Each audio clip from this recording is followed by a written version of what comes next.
200 people laughed when he called me uneducated and worthless. I laughed too. But mine was the quiet chuckle of someone holding the kill switch to his entire empire. I did not stand up to raise my glass for revenge. I stood up to end a lie that had lasted more than a decade, right in front of the very people he was desperate to impress. My name is Lioran Frostfall, and at 34 years of age, I have mastered the art of being invisible in a room full of people who are staring right at me. The air inside the Ravenwood Lake Club in Lake Forest, Illinois, was always kept at a precise, chilly temperature, likely to preserve the vintage wines and the equally vintage faces of the Chicago elite. Tonight, however, the cold felt personal. I walked through the double mahogany doors, and the sound of my heels on the marble floor was the only thing that assured me I was actually there. The space was a cavern of golden light, illuminated by chandeliers that cost more than most people earned in a decade. 200 guests were already seated. A sea of black tuxedos and designer evening gowns, the fabric rustling like dry leaves as heads turned to gauge my arrival. I kept my chin level, my expression neutral. I was wearing a simple slate gray dress, elegant enough to pass the dress code, but plain enough to ensure I did not draw focus. That was the rule. That had always been the rule. Do not outshine the sun. And tonight, the sun was my father, Elliot Frostfall. He stood near the head table, holding a crystal flute of champagne, basking in the adoration of his peers. It was his retirement gala, the crowning achievement of 40 years of ruthless business acquisitions and supply chain dominance. He looked indistinguishable from the man he had been 10 years ago. His silver hair perfectly coiffed, his tuxedo tailored to hide the slight softening of his midsection. He was laughing at something a senator was whispering in his ear, that booming, charismatic laugh that made everyone within a 20-foot radius feel special. I knew that laugh well. I knew exactly how quickly it could vanish when the audience disappeared. A server approached me with a tray of drinks. I declined with a small nod and scanned the room for my assignment. In the Frostfall family, seating charts were not logistical, they were political. I found my name card not at the family table, not even at the secondary table reserved for high-ranking executives. I found it at table 19, a small round table shoved into the far corner, directly next to the swinging doors of the service kitchen. I sat down. The draft from the kitchen door hit my back every time a waiter rushed out with a tray of filet mignon. The smell of dish soap mixed unpleasantly with the heavy floral centerpieces.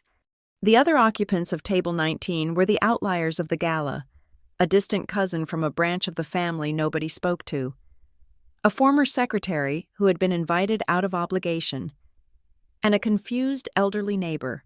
They offered me polite, pitying smiles. They knew what this meant, in the geography of this ballroom. I was being told exactly where I stood. I was the periphery. I was the mistake that had to be fed but not acknowledged. I placed my clutch on the table and folded my hands in my lap. I did not look at my phone. I did not slouch. I waited. The lights dimmed, signaling the beginning of the speeches. A spotlight cut through the darkness. Finding my father at the podium, the applause was thunderous. It went on for nearly 2 minutes, a wave of noise that Elliot soaked up with a practiced humility that made my stomach turn. He raised his hands, silencing the room with a conductor's precision. "Thank you," he said, his voice rich and projected perfectly without seeming loud. "Thank you all. 40 years ago, I started Frostfall Distribution with a single truck and a refusal to take no for an answer. Tonight, looking out at this room, at the partners, the rivals, and the friends who have built this industry with me, I am humbled." He went through the standard script. He made a self-deprecating joke about his golf game. He thanked the board of directors. Then, the tone shifted. The music from the string quartet softened, becoming sentimental. "But a man is nothing without his legacy," Elliot said, his eyes misting over on cue. "And my legacy is my family." He gestured to the table to his right. The spotlight swung, illuminating a woman in a shimmering emerald gown. Marjorie, my stepmother. She smiled, dabbing a non-existent tear from her eye. "Marjorie," Elliot said, his voice thick with emotion. My rock, my partner. You brought light into this home when I thought the darkness would never lift. Thank you for standing by me. The crowd murmured their approval. Marjorie blew him a kiss. Then, the spotlight moved to the young man sitting next to her, Grant Halden, Marjorie's son, my stepbrother. Grant was 31, handsome in a conventional, catalog model sort of way. He sat with the posture of someone who had never been told he was wrong. And Grant, Elliot continued, beaming, my son, not by blood, but by spirit, which matters far more. You have stepped up in ways I never could have imagined.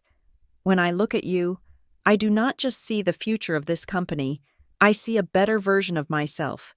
You are the leader this empire deserves. Grant stood up, waving to the crowd, soaking in the applause that was meant for the heir apparent. He looked the part. He had the MBA, the tailored suit, the confident handshake. I watched him and felt a cold, clinical detachment. I knew he had barely passed his compliance exams. I knew he had lost 3 major vendor contracts in the last quarter alone, losses that had been quietly patched over by the operational efficiencies of a consulting firm he didn't even know he was working with. My firm. The applause for Grant died down. The room fell silent again. I felt a tension in my shoulders, a premonition. Usually. This was where the speech ended. Elliot would toast the future, and we would eat, but the spotlight did not turn off. It began to search the room. And of course, Elliot said, and the warmth drained from his voice so fast it was like a door slamming shut in winter. We have Lioren. The beam of light hit me. It was blinding. I blinked, my pupils adjusting to the sudden glare. I was exposed, pinned to my chair in the corner by the kitchen door. Every head in the room turned, 200 pairs of eyes. Elliot did not look at me. He looked at the crowd, offering them a conspiratorial grin, a shrug of the shoulders that invited them to share in his burden.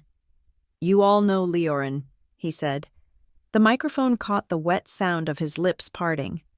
We all have our crosses to bear, don't we? Lioren has always marched to the beat of her own drummer, a very slow drummer.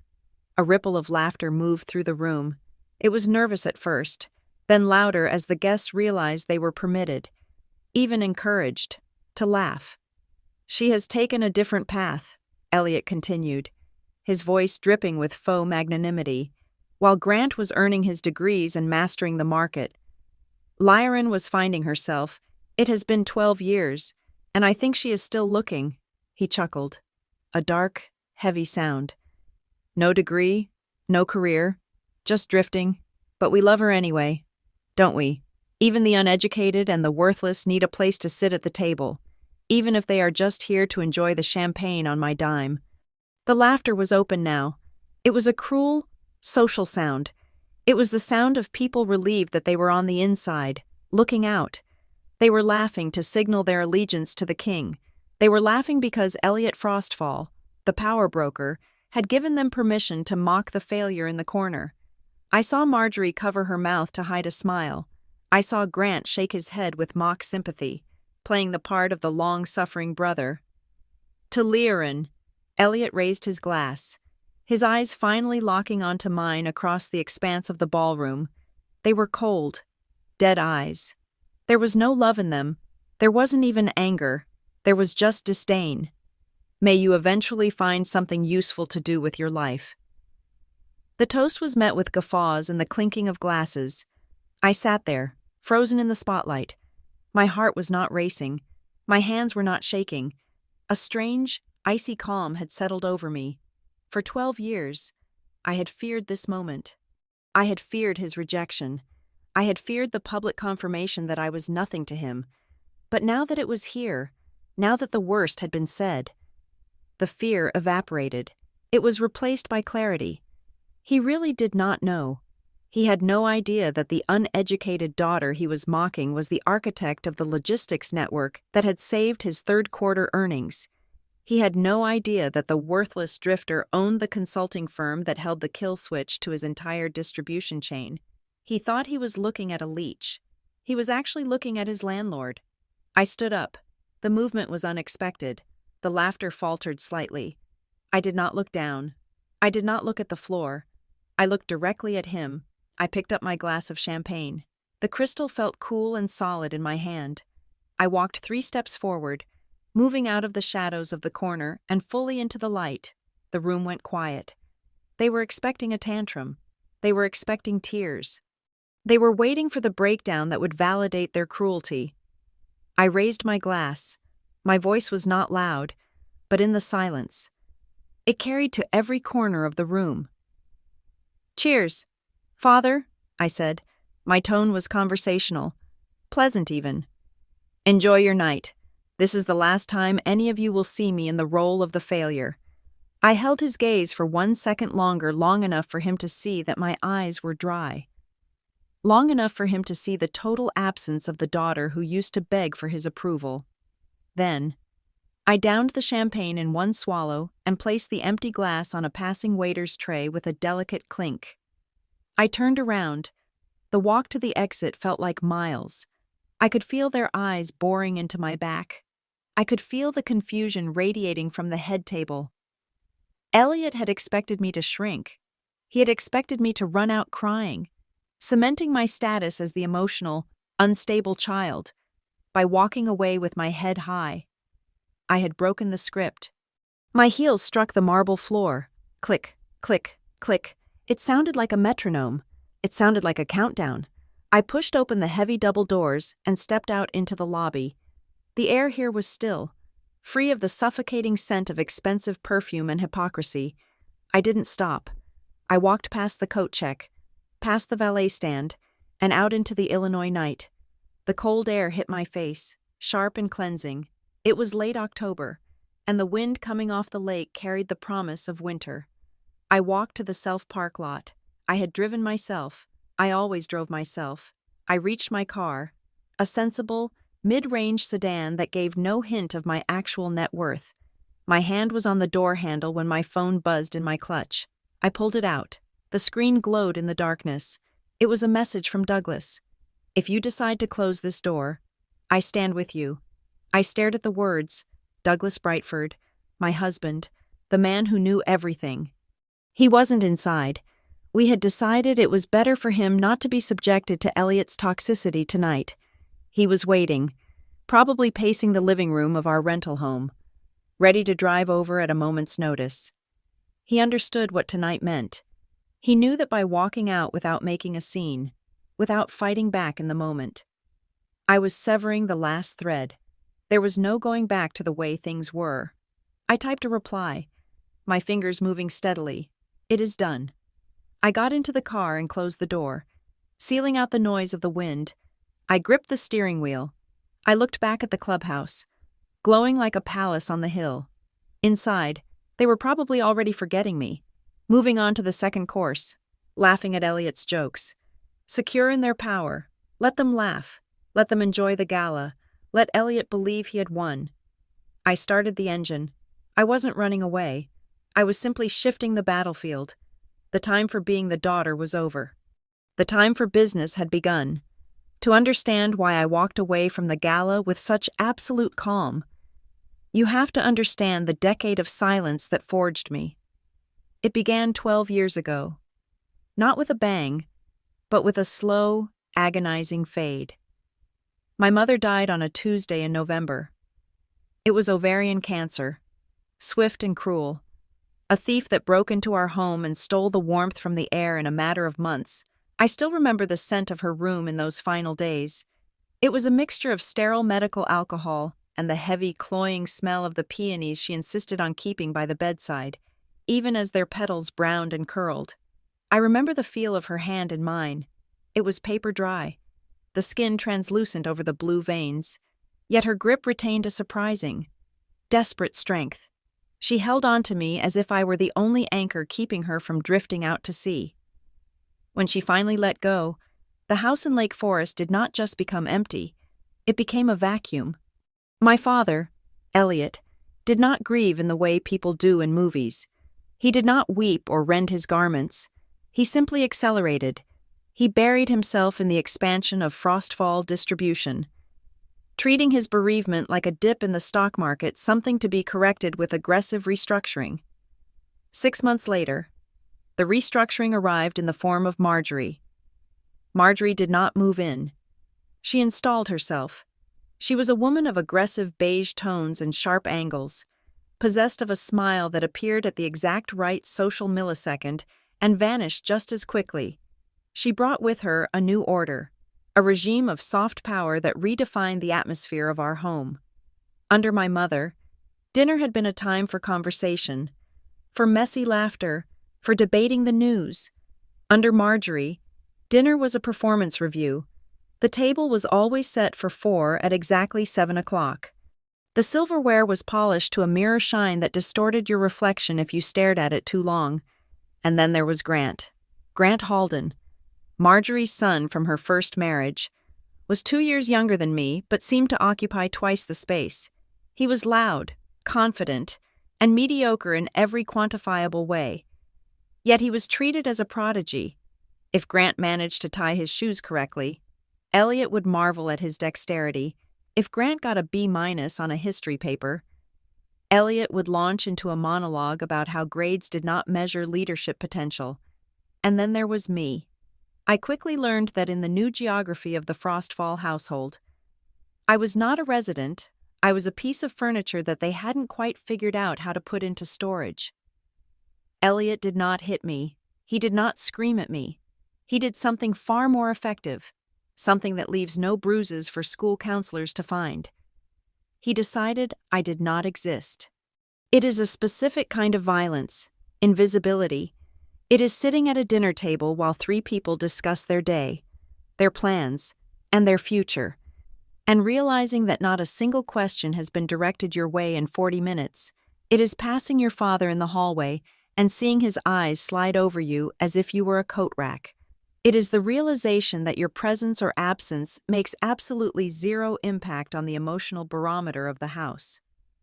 I tried. At first, I would bring home my report cards, straight A's in calculus and literature, and lay them on his desk. He would glance at them, mutter a distracted good job, and then immediately turn to Grant to ask if he wanted to go practice putting on the green. I was polite. I was quiet. I made myself small so that I would not be a nuisance, hoping that if I required less maintenance, I might earn a scrap of affection. I was wrong. In Elliot's world, low maintenance did not mean valuable. It meant negligible. The only reason I did not completely disappear during those years was Evelyn Frostfall. My grandmother lived in a sprawling estate in Greenwich. A woman of old money and iron spine who viewed her son's new wife with the kind of polite disdain usually reserved for a poorly trained dog. She was the only person who saw me. Every Sunday at 10 o'clock in the morning, my phone would ring. "Lyrin," she would say, her voice raspy from decades of secret cigarettes. "Tell me everything, and do not give me the polite version."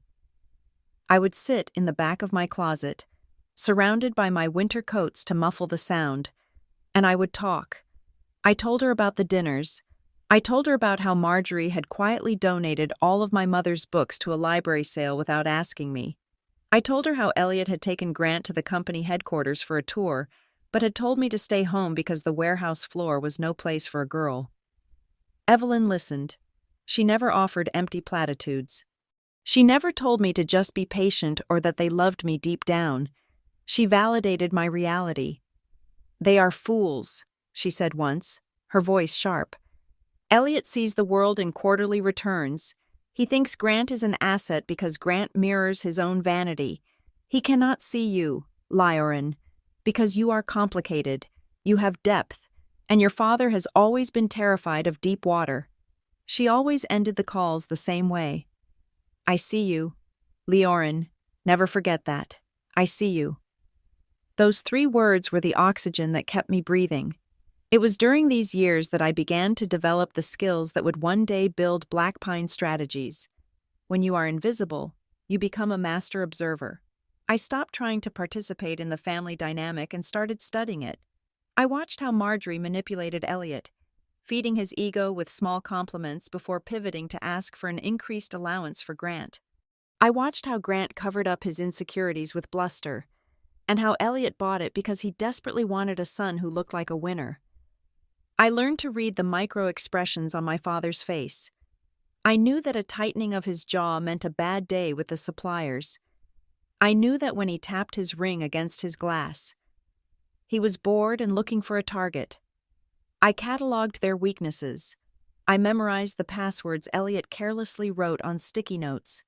I listened to his business calls when he thought no one was in the room, absorbing terms like supply chain integration, margin calls, and logistical bottlenecks. I became a vault of information, gathering dust and secrets in equal measure. At the endless stream of holiday parties and business dinners, I perfected the art of the prop smile. I would stand at the edge of the room, holding a glass of sparkling cider, looking pleasant and vacuous. People would talk in front of me as if I were a statue. "Such a shame about Elliot's daughter," a partner's wife whispered once, standing 3 feet away from me near the shrimp cocktail. "Marjorie says she has absolutely no ambition, just floats around the house." "Well," her friend replied, casting a pitying glance my way, "at least the boy shows promise." I smiled. I sipped my drink, and I filed away the fact that the partner's wife was wearing a bracelet that her husband had bought for his mistress, a purchase I had seen on a receipt Elliot had left on the study table. I survived by escaping into the minds of others. I devoured books, but not just fiction. I found myself drawn to social analysis, to writers who stripped away the veneer of polite society and exposed the machinery underneath. That was how I first met Douglas. I was 16, sitting in the school library, when I picked up a magazine featuring an article titled "The Architecture of Greed: How Modern Firms Monetize Human Desperation." The byline was Douglas Brightford. It was not the title that grabbed me. It was the voice. The writing was not angry. It was precise. It was surgical. Douglas described the corporate world not as a battle of good and evil, but as a system designed to function exactly as it was functioning to extract value from the vulnerable. He named the uncomfortable truths that everyone else danced around. He wrote about how companies used family values as a marketing tool while cutting healthcare benefits. I remember reading one sentence over and over again. "The greatest trick of power is not force, but the ability to convince the powerless that their lack of status is a moral failing rather than a structural necessity." I felt like someone had reached out of the page and taken my hand. Here was someone who understood. Here was someone who would look at my father's dinner table and see the war zone that it actually was. I cut the article out and kept it folded inside my journal. I tracked down everything else he had written. I fell in love with his mind years before I ever saw his face. He became my benchmark for reality. If Douglas Brightford wrote it, it was real. Everything in my house was fake. The summer before I left for college, I went to visit Evelyn in Greenwich. She was frailer then, her hands twisted by arthritis, but her eyes were as sharp as diamonds. We were sitting in her sunroom, drinking tea that was too strong, just the way she liked it. She reached out and gripped my wrist. Her rings felt cold against my skin. "Lyran," she said, her voice dropping to a conspiratorial whisper. "I have made arrangements." "Arrangements for what? Grandma?" I asked. "For the future," she said. "Your father thinks he controls the board. He thinks he controls this family. But he forgets who taught him how to count." She leaned back, a small, mischievous smile playing on her lips. "I have kept something for you, a failsafe, but you cannot have it yet. If I give it to you now, Elliot will find a way to take it, or you will use it too early and waste the leverage." "I don't need his money," I said, my pride flaring up. "It is not about money," she corrected me sternly. "It is about agency. It is about the ability to say no when the world tries to force you to say yes." She squeezed my wrist again. "You will receive it when you truly need it. When your back is against the wall and you have no other cards to play, that is when you will know I am still with you." I did not fully understand her then. I thought she meant a savings bond or a piece of jewelry. I did not realize she was talking about a weapon. That night, back in Lake Forest, I lay in my bed and looked at the ceiling. Downstairs, I could hear Elliot and Grant laughing. They were watching a game. Marjorie was likely in the kitchen, instructing the staff on the breakfast menu. The house hummed with the noise of a family that had successfully excised me from its heart. For years, I had cried myself to sleep wondering why I wasn't enough. I had twisted myself into knots trying to figure out what version of me they would finally love. But as I listened to their laughter, a cold, hard realization settled in my chest, heavy as a stone. In this house, being loved was not a right. It was a privilege reserved for those who reflected Elliot's glory. I was never going to be granted that privilege, and if I stayed here waiting for it, I would starve to death. I rolled over and turned off the lamp. I didn't need their love. I needed to get out. I needed to become something they couldn't ignore, or better yet, something they couldn't see coming until it was too late. I closed my eyes, and for the first time in 12 years, I didn't dream of being accepted. I dreamed of being free. I was 20 years old, and for the first time in my life, I felt like I was actually breathing oxygen instead of the recycled air of my father's expectations. I was a sophomore at the University of Wisconsin-Madison, and I had built a life that had nothing to do with the Frostfall name. I had a 3.9 grade point average in economics and supply chain management. I had a group of friends who knew me as Leorin, the girl who studied late at the library and made terrible instant coffee. Not Leorin, the disappointment of a wealthy Chicago dynasty.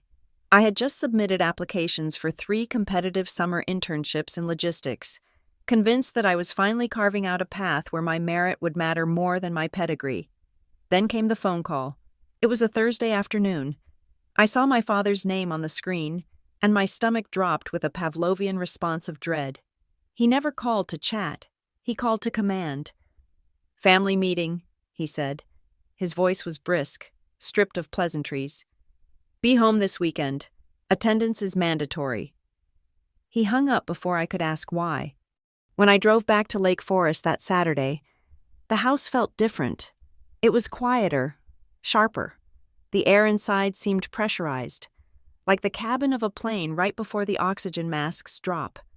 I walked into my father's study, a room dominated by dark walnut paneling and the smell of expensive leather and stale cigar smoke.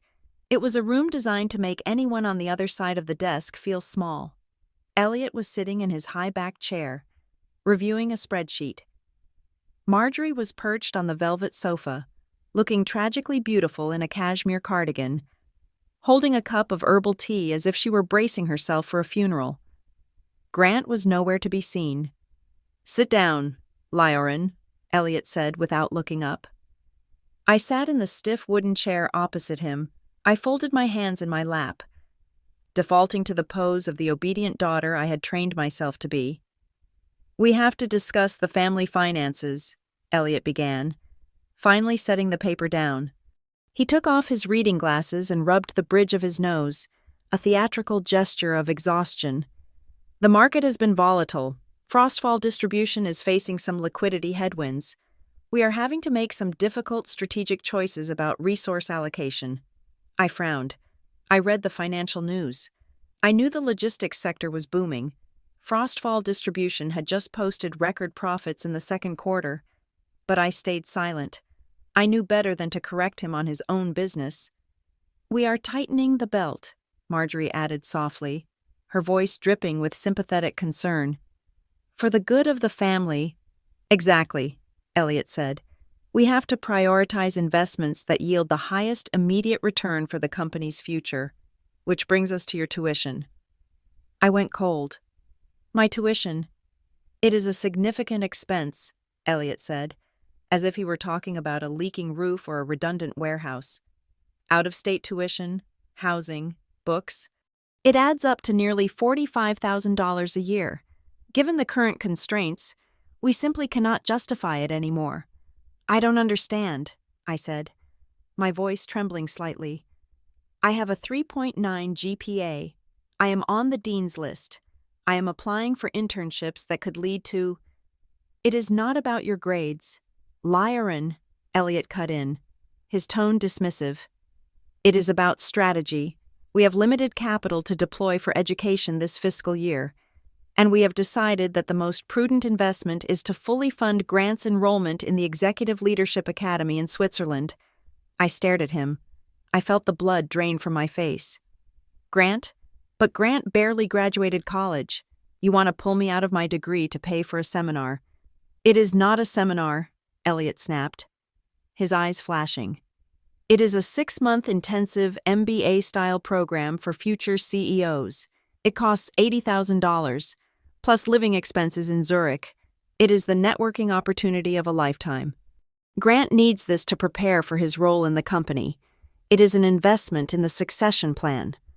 So I have to drop out so Grant can go to Switzerland, I asked, the absurdity of it choking me. That is the choice.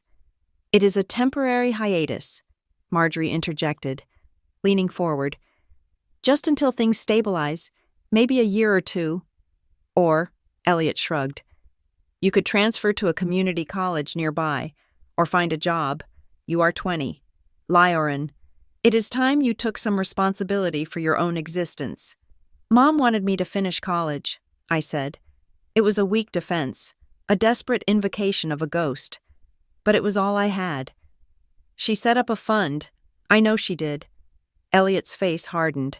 Your mother is gone, and whatever funds existed were absorbed into the family trust years ago to cover bad investments. The money is mine, Lyoran, and I decide where it goes. But this isn't fair, I whispered. I am actually working. I am actually succeeding. Marjorie set her teacup down with a delicate clatter. She looked at me with a smile that didn't reach her eyes, a smile that was pure, distilled poison. Oh, Lyoran, don't be so dramatic, she cooed. Let's be honest, a degree in supply chain management. It is hardly necessary for someone like you. A smart girl really just needs to find a good husband. That is the best security you can hope for. Grant has a destiny to run an empire. You will. You have other options. The room went silent. The insult hung in the air. Gross and suffocating. She wasn't just telling me to quit school. She was telling me that my mind had no value, that my only currency was my ability to marry someone who mattered. I looked at Elliot. I waited for him to defend me. I waited for him to say that his daughter was more than cattle to be traded. He just looked at his watch. The decision is made. We will stop tuition payments effective immediately. You have until the end of the month to clear out of your dorm. I didn't scream. I didn't flip the table. I simply nodded.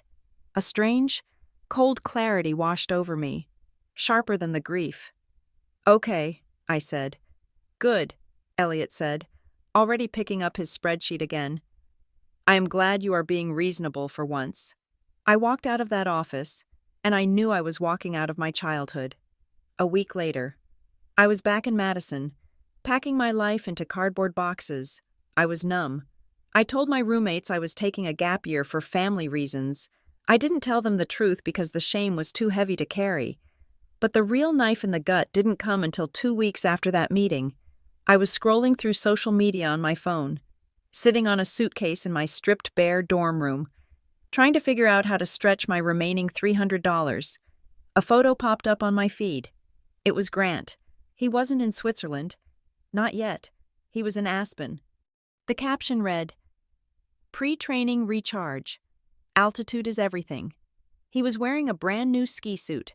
On his wrist was a Patek Philippe watch that I knew cost more than my entire year of tuition. In the background stood a brand new Range Rover with a red bow on the hood. Financial difficulties, Elliot had said. Tightening the belt, Marjorie had said. It was a lie, a blatant, disgusting lie. There was no liquidity crisis.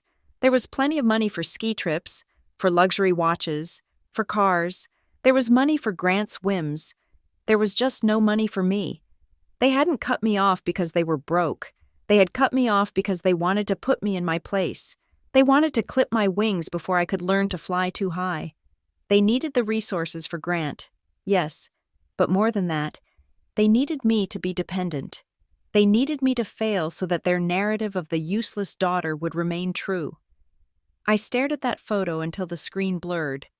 Something inside me snapped. It wasn't a break. It was a fusion. The sadness evaporated, burned away by a white-hot fury that settled deep in my gut. Never again. I vowed. No one will ever decide my value again. No one will ever hold the purse strings of my life but me. I finished packing. I had one suitcase and a backpack. I didn't call Elliot to beg. I didn't ask Marjorie for a loan. I didn't cry. I loaded my car. The old sedan my mother had left me. The one thing they hadn't managed to take yet. I was ready to drive to Denver. I had chosen Denver randomly. It was far away. It was growing. And it wasn't Illinois. Before I left, I made one stop. I drove to the nursing home where Grandma Evelyn was staying while her house was being renovated. She was sitting in her wheelchair by the window, looking out at the gray garden. When she saw me, her eyes narrowed. She saw the suitcase in the hallway. She knew. "They did it, didn't they?" she asked, her voice raspy. "Yes," I said. I didn't explain the details. I didn't have to. She beckoned me closer. Her hands were shaking as she reached into the pocket of her cardigan. She pulled out a plain white envelope. It was thin. There was no bulge of cash inside. She pressed it into my hand. "This isn't money," she whispered. "If I gave you money, Elliot would find out and freeze it. He watches the accounts too closely." I looked at the envelope. On the front, in her shaky handwriting, was a name and an address in downtown Chicago. "Who is this?" I asked. "A lawyer," she said. "A very specific kind of lawyer. He owes me a favor from 30 years ago. He is the only man in this city your father does not own. Why are you giving me this?" "Because you are leaving," she said fiercely. "And you should leave. Run, Leorin. Run as far and as fast as you can. Build yourself into something iron. But keep this. Do not open it. Do not go to him yet. Put it in the safest place you have." "When do I use it?" "When you are ready to come back," she said. "Not as a daughter, but as a predator." She squeezed my hand one last time. "Go, before I start crying and make us both look weak." I walked out of the nursing home, clutching that envelope like it was a holy relic. I got into my car and merged onto the interstate. I watched the skyline of Chicago fade in my rearview mirror. I watched the city that had raised me, the family that had rejected me, and the life I was supposed to have, all disappear into the distance. I had $74 in my wallet. I had no degree. I had no home. But as I drove west, watching the flat plains of Illinois give way to the horizon, I didn't feel poor.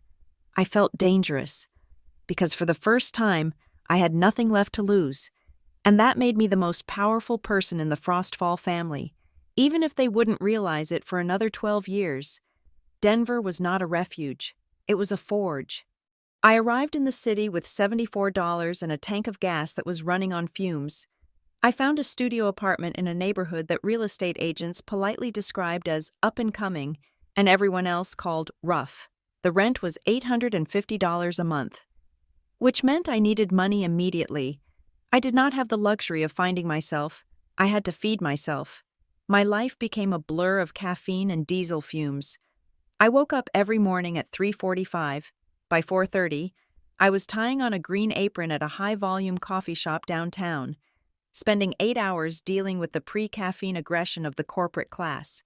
I learned to make a latte in 45 seconds flat.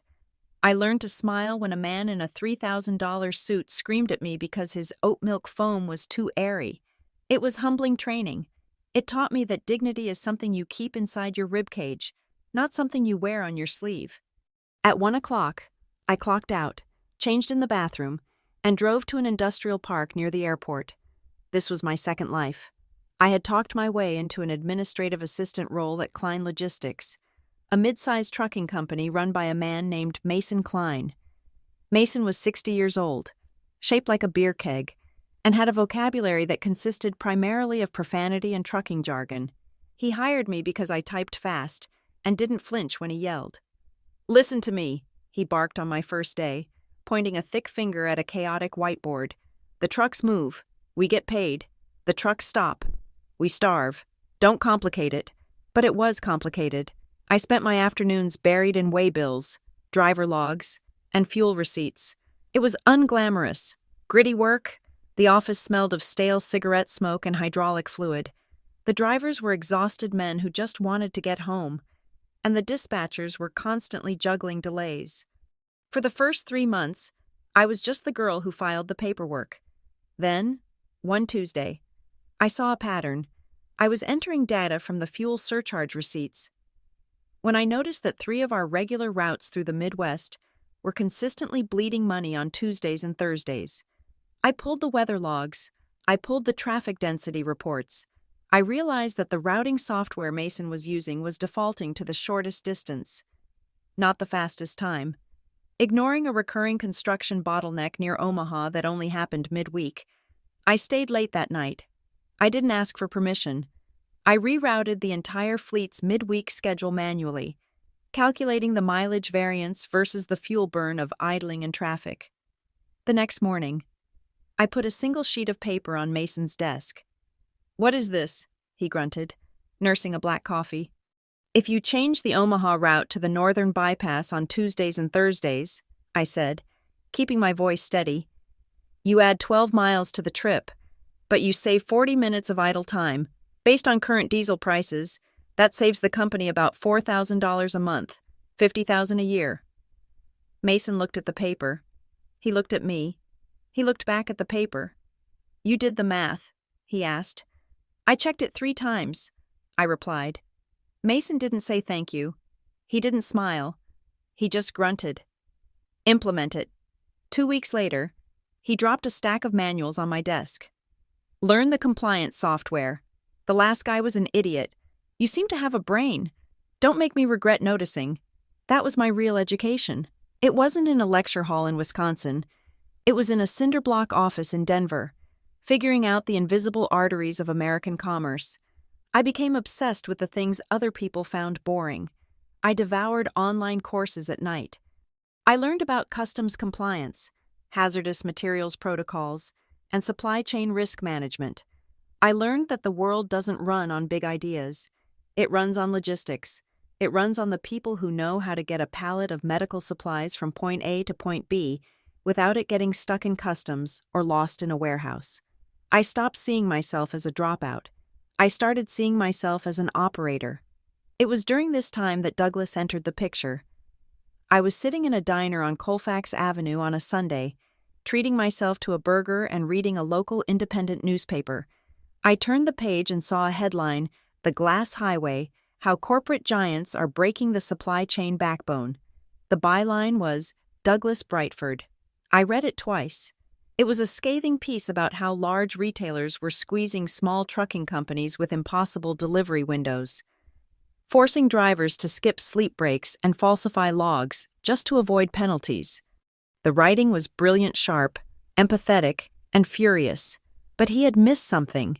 He had focused on the pressure from the retailers, but he hadn't mentioned the role of the factoring companies, the financial middlemen who bought the invoices from the truckers at a discount, trapping them in a cycle of debt that forced them to take bad loads.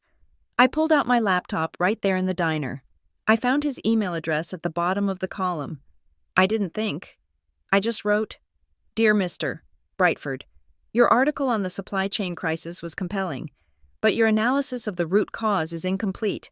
You are blaming the retailers for the pressure, but you are ignoring the liquidity trap created by non-recourse factoring agreements. The drivers aren't just speeding to meet a deadline.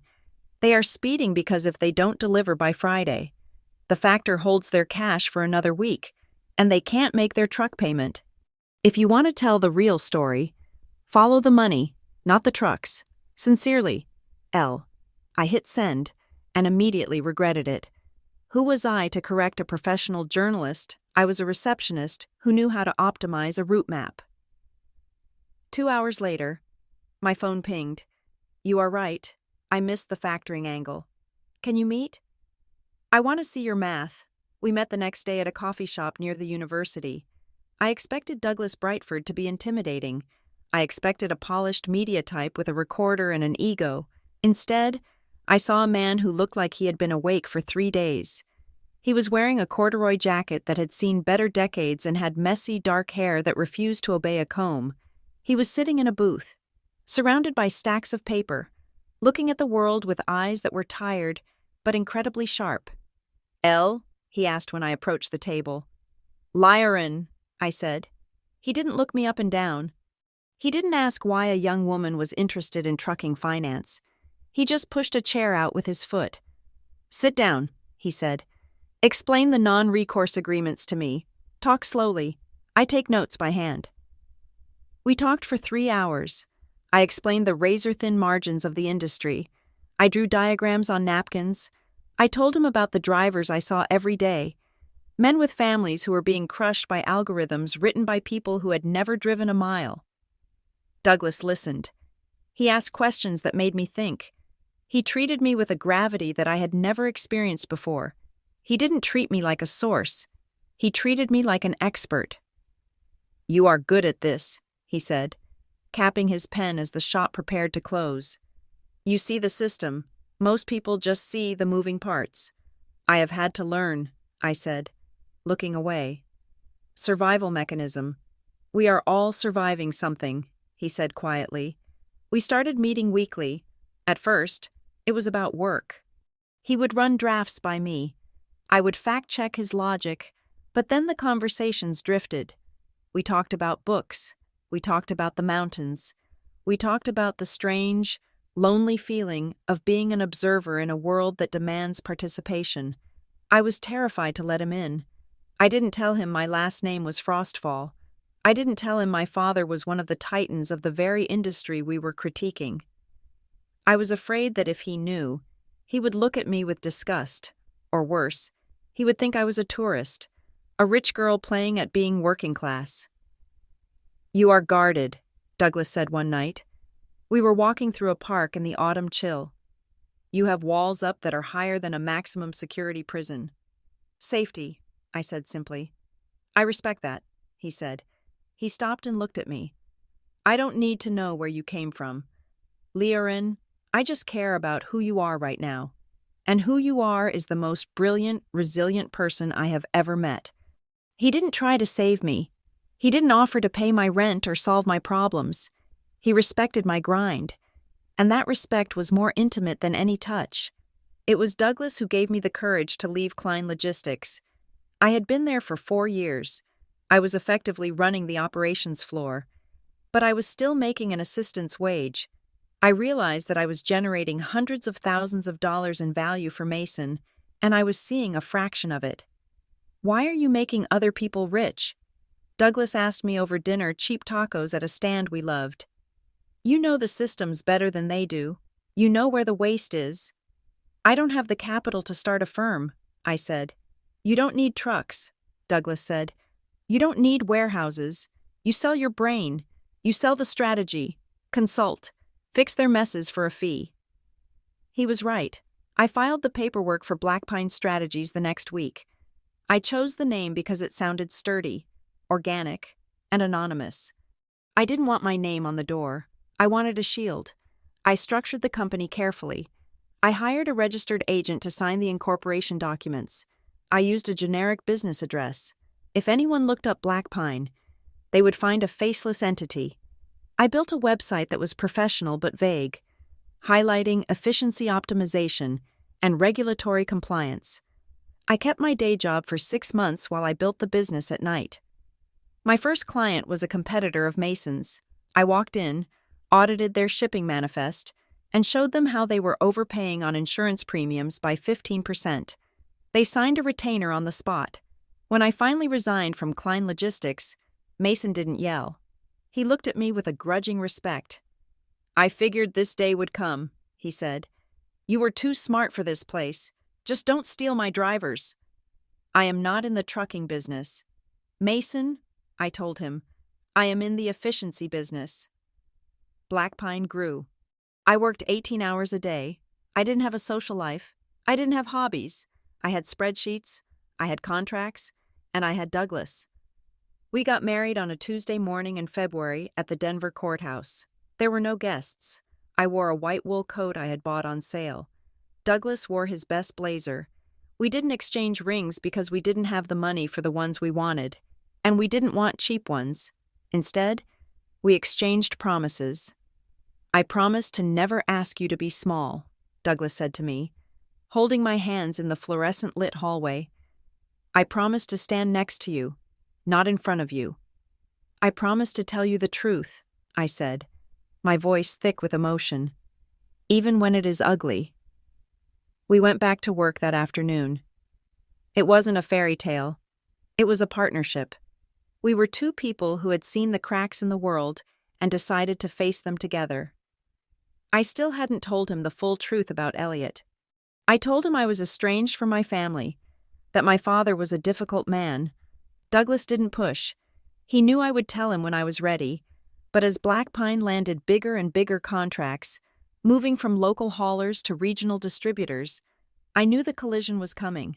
My reputation for fixing broken supply chains was spreading. I was becoming a ghost legend in the industry, the unseen consultant who could turn a red balance sheet black in 6 months. I was building a fortress, and every dollar I earned, every contract I signed, was a brick in the wall that I would one day use to defend myself against the man who said I was worthless. I wasn't just surviving anymore. I was arming myself.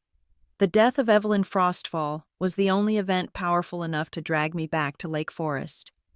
She passed away in her sleep on a Tuesday, quiet and dignified, a stark contrast to the noise that surrounded the rest of the family. I flew in for the funeral alone. Douglas offered to come, to stand beside me as a shield, but I told him no. This was a battlefield I needed to walk onto solo. If I brought him, I would spend the entire time worrying about how they were treating him. If I went alone, I could simply turn off my emotions and function as a recording device. The service was held at the old stone church, where the Frostfalls had been buying front-row pews for 3 generations. I arrived late on purpose and slipped into the very last row, hidden behind a pillar. From my vantage point, I watched the performance. It was a masterclass in performative grief. The sanctuary was filled with lilies, so many that the scent was suffocating, thick and sweet like rotting fruit. Elliot sat in the front row, his head bowed at a practiced angle of devastation. Marjorie was next to him, dabbing her eyes with a lace handkerchief that I suspected had been purchased specifically for this occasion because it matched her black hat perfectly.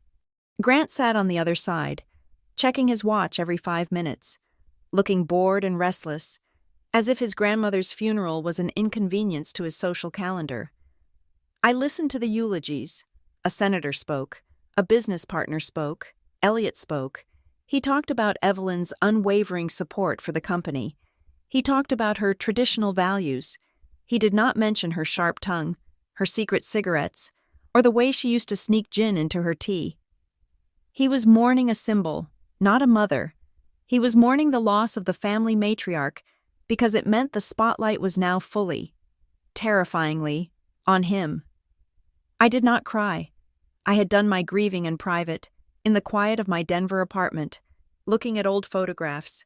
Here, tears felt like a currency I refused to spend. When the service ended, I slipped out the side door before the reception line could form. I did not go to the wake. I drove straight to the airport and flew home. 3 days later, my phone rang.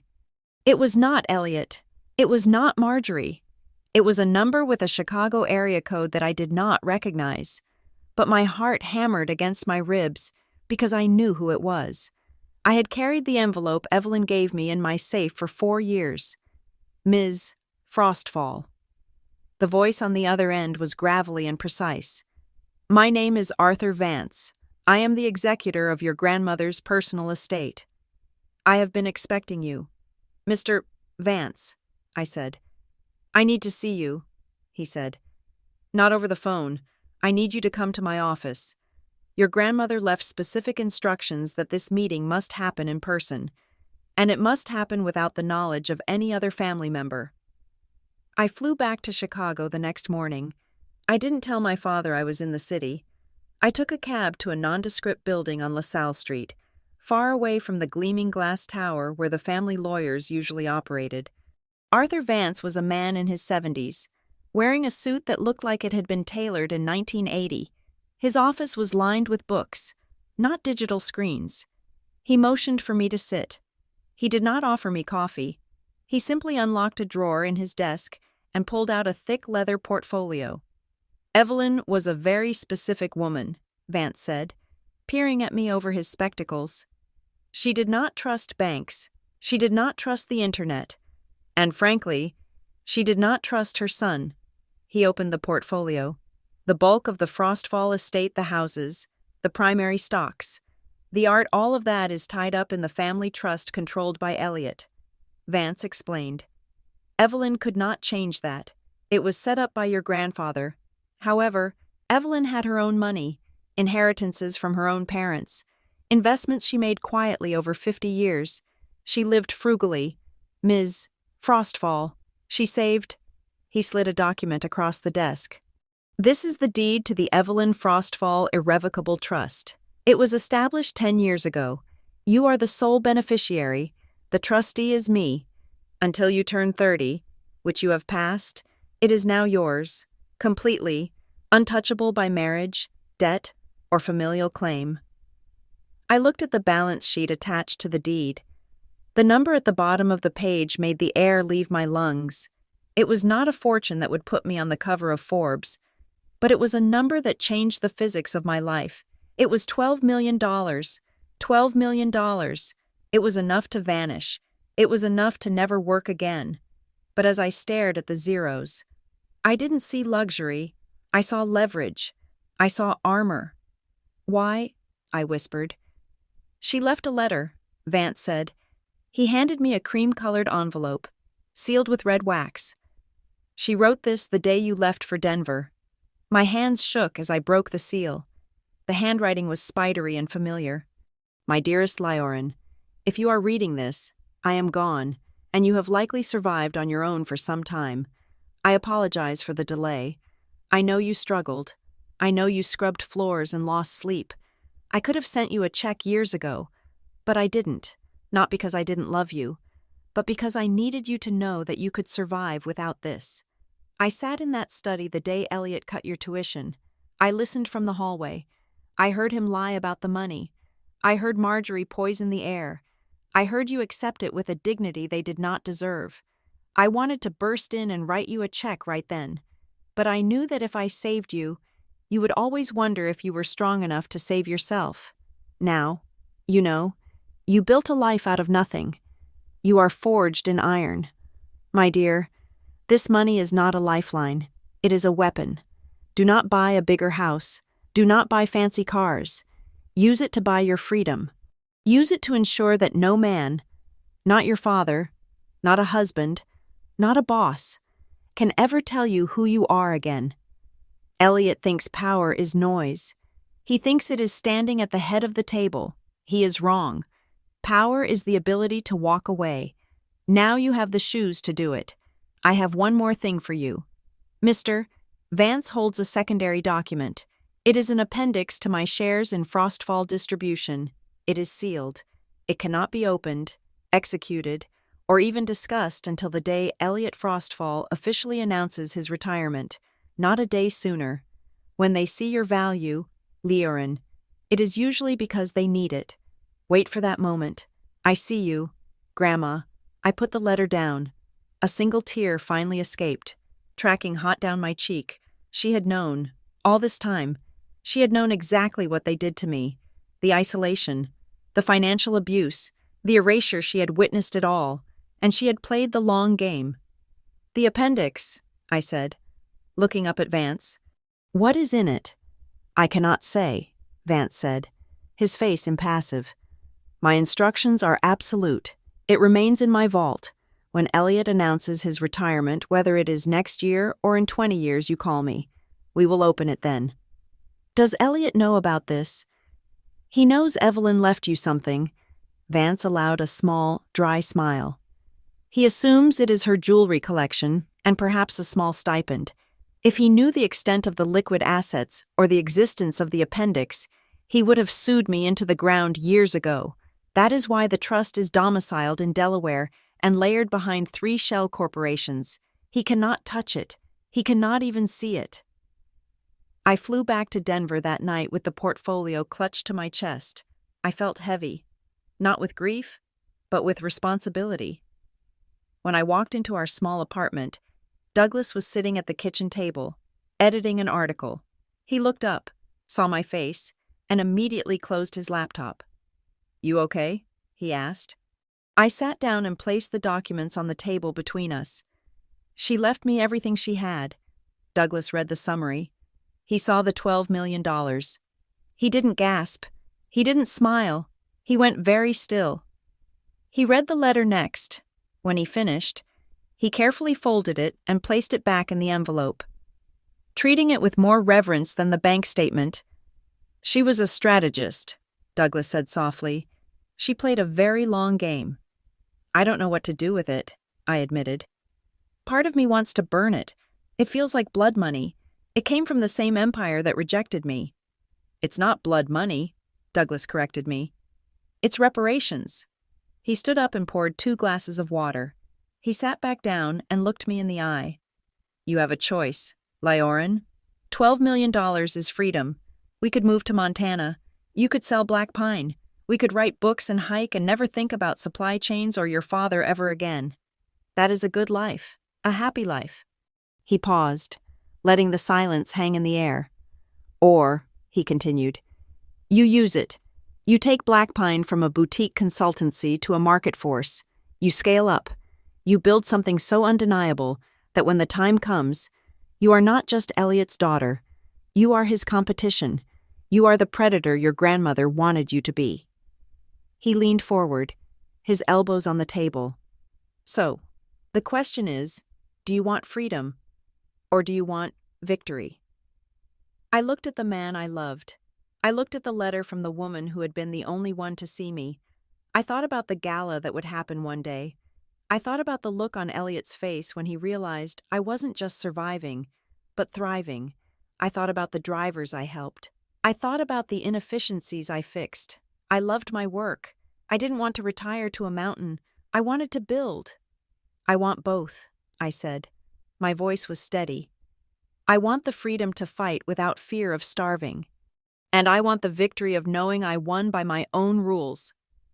Douglas smiled. It was the slow, proud smile that always made my heart ache. "I was hoping you would say that.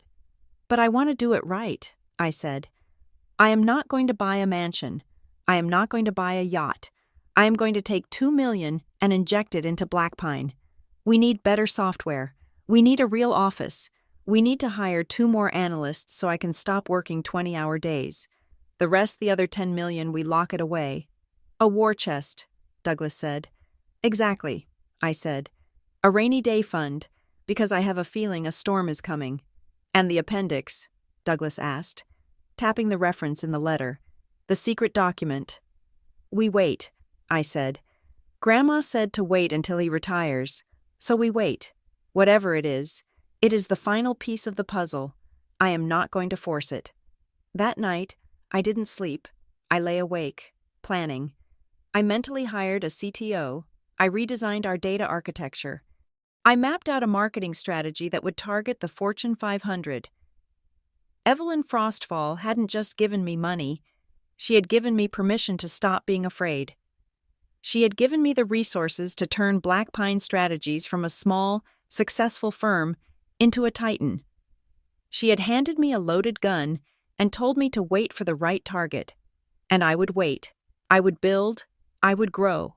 And when the day came for Elliot to step down, when he finally thought he was safe to bask in his legacy, I would be ready to open that appendix and show him exactly what his mother had thought of him. I was no longer just the girl who optimized truck routes. I was a player on the board, and for the first time in my life, I was playing with a full hand. Fast forward to the present day. Black Pine Strategies was no longer just a husband and wife team working out of a spare bedroom. We occupied the entire 18th floor of a LEED-certified glass prism in downtown Denver. We were lean, employing only 40 people, but every single one of them was a sniper in their respective field. We didn't do general management consulting. We didn't sell slide decks full of buzzwords. We sold operational survival. Our specialty was the unsexy. high-stakes world of supply chain compliance and algorithmic route optimization. When a Fortune 500 company found its inventory stuck in a customs war at the port of Los Angeles, or when a pharmaceutical giant realized their cold chain logistics were failing regulatory audits. They called us. We came in. We audited the data. We rewrote the protocols. And we left. We were expensive. We were quiet. And we were indispensable. And for the last 3 years, our second largest client had been the Frostfall Distribution Group. It had started as a fluke. A mid-level operations director at FDG, someone who had no idea who I was, had hired us to fix a localized disaster in their Great Lakes fulfillment center. We fixed it in 3 weeks, saving them nearly $2 million in waste. The results were so undeniable that the contract floated up the chain of command, bypassing the usual scrutiny, until it landed on the desk of the chief operating officer. They put us on a general retainer for 3 years. My father had been signing checks made out to Black Pine Strategies. For 3 years. His company had been running on software architecture that I designed. For 3 years. He had been praising the efficiencies generated by an external partner he assumed was run by some faceless industry veteran in Colorado. We hid behind layers of corporate anonymity. Our contracts were signed by my director of legal affairs. My name did not appear on the website. I was listed simply as Principal Strategist in the internal documents, a title vague enough to mean anything. To Elliot Frostfall, Blackpine was just a vendor. A very good, very expensive vendor that he needed desperately, because his own internal operations, led by Grant, were slowly rotting from the inside out. Then came the invitation. It arrived at my Denver condo on a Tuesday, heavy cream cardstock with gold leaf lettering. The board of directors of Frostfall Distribution Group requests the honor of your presence at the retirement gala of Elliot Frostfall. There was no handwritten note, no hope you can make it, no, I miss you, just the formal summons of a king demanding his subjects witness his coronation.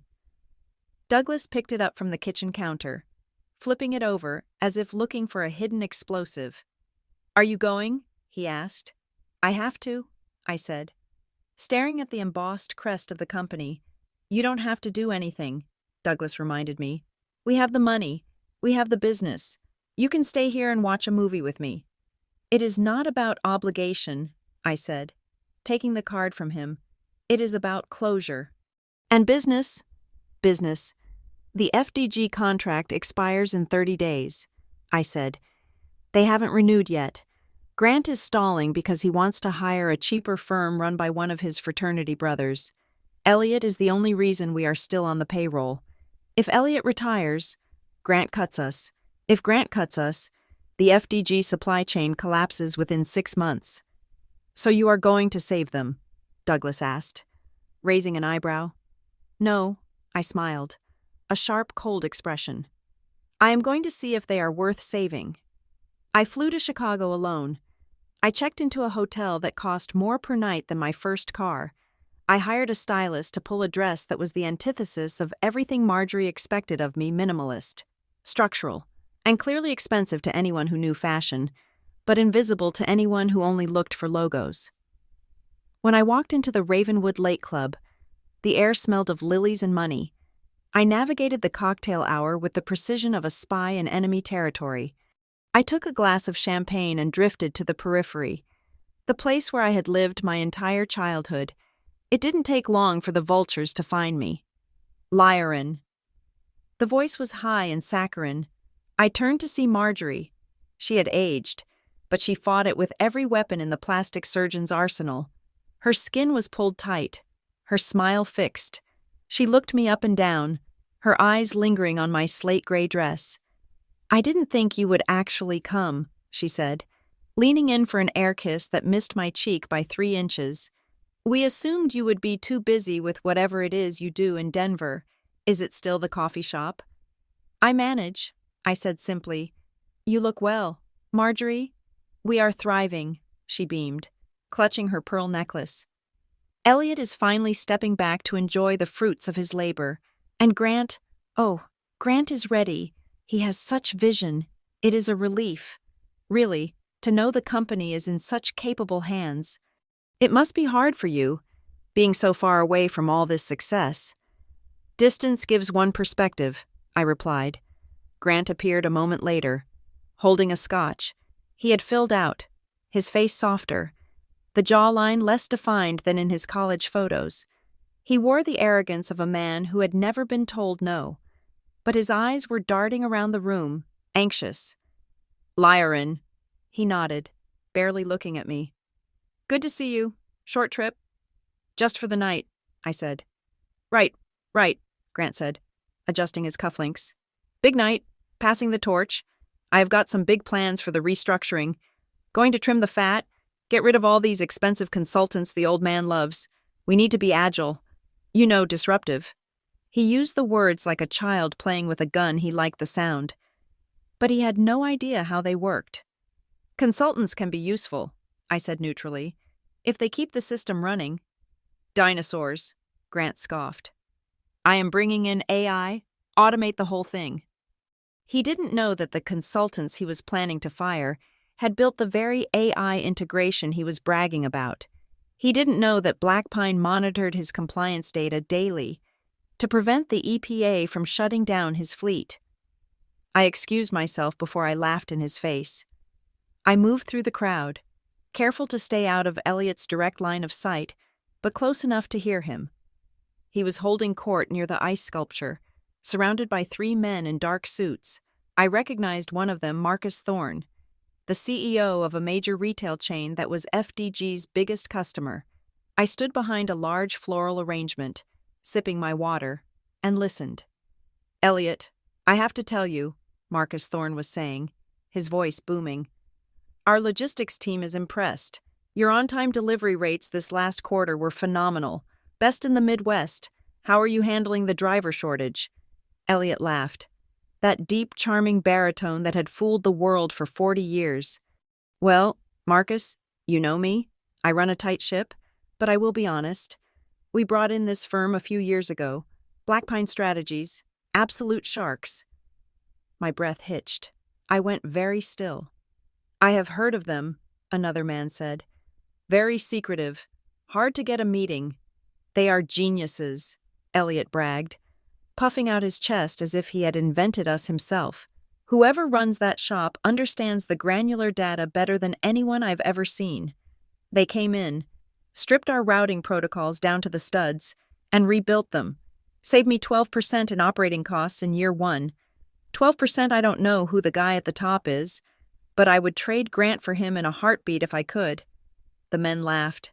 It was a joke to them, a fatherly jab at the sun.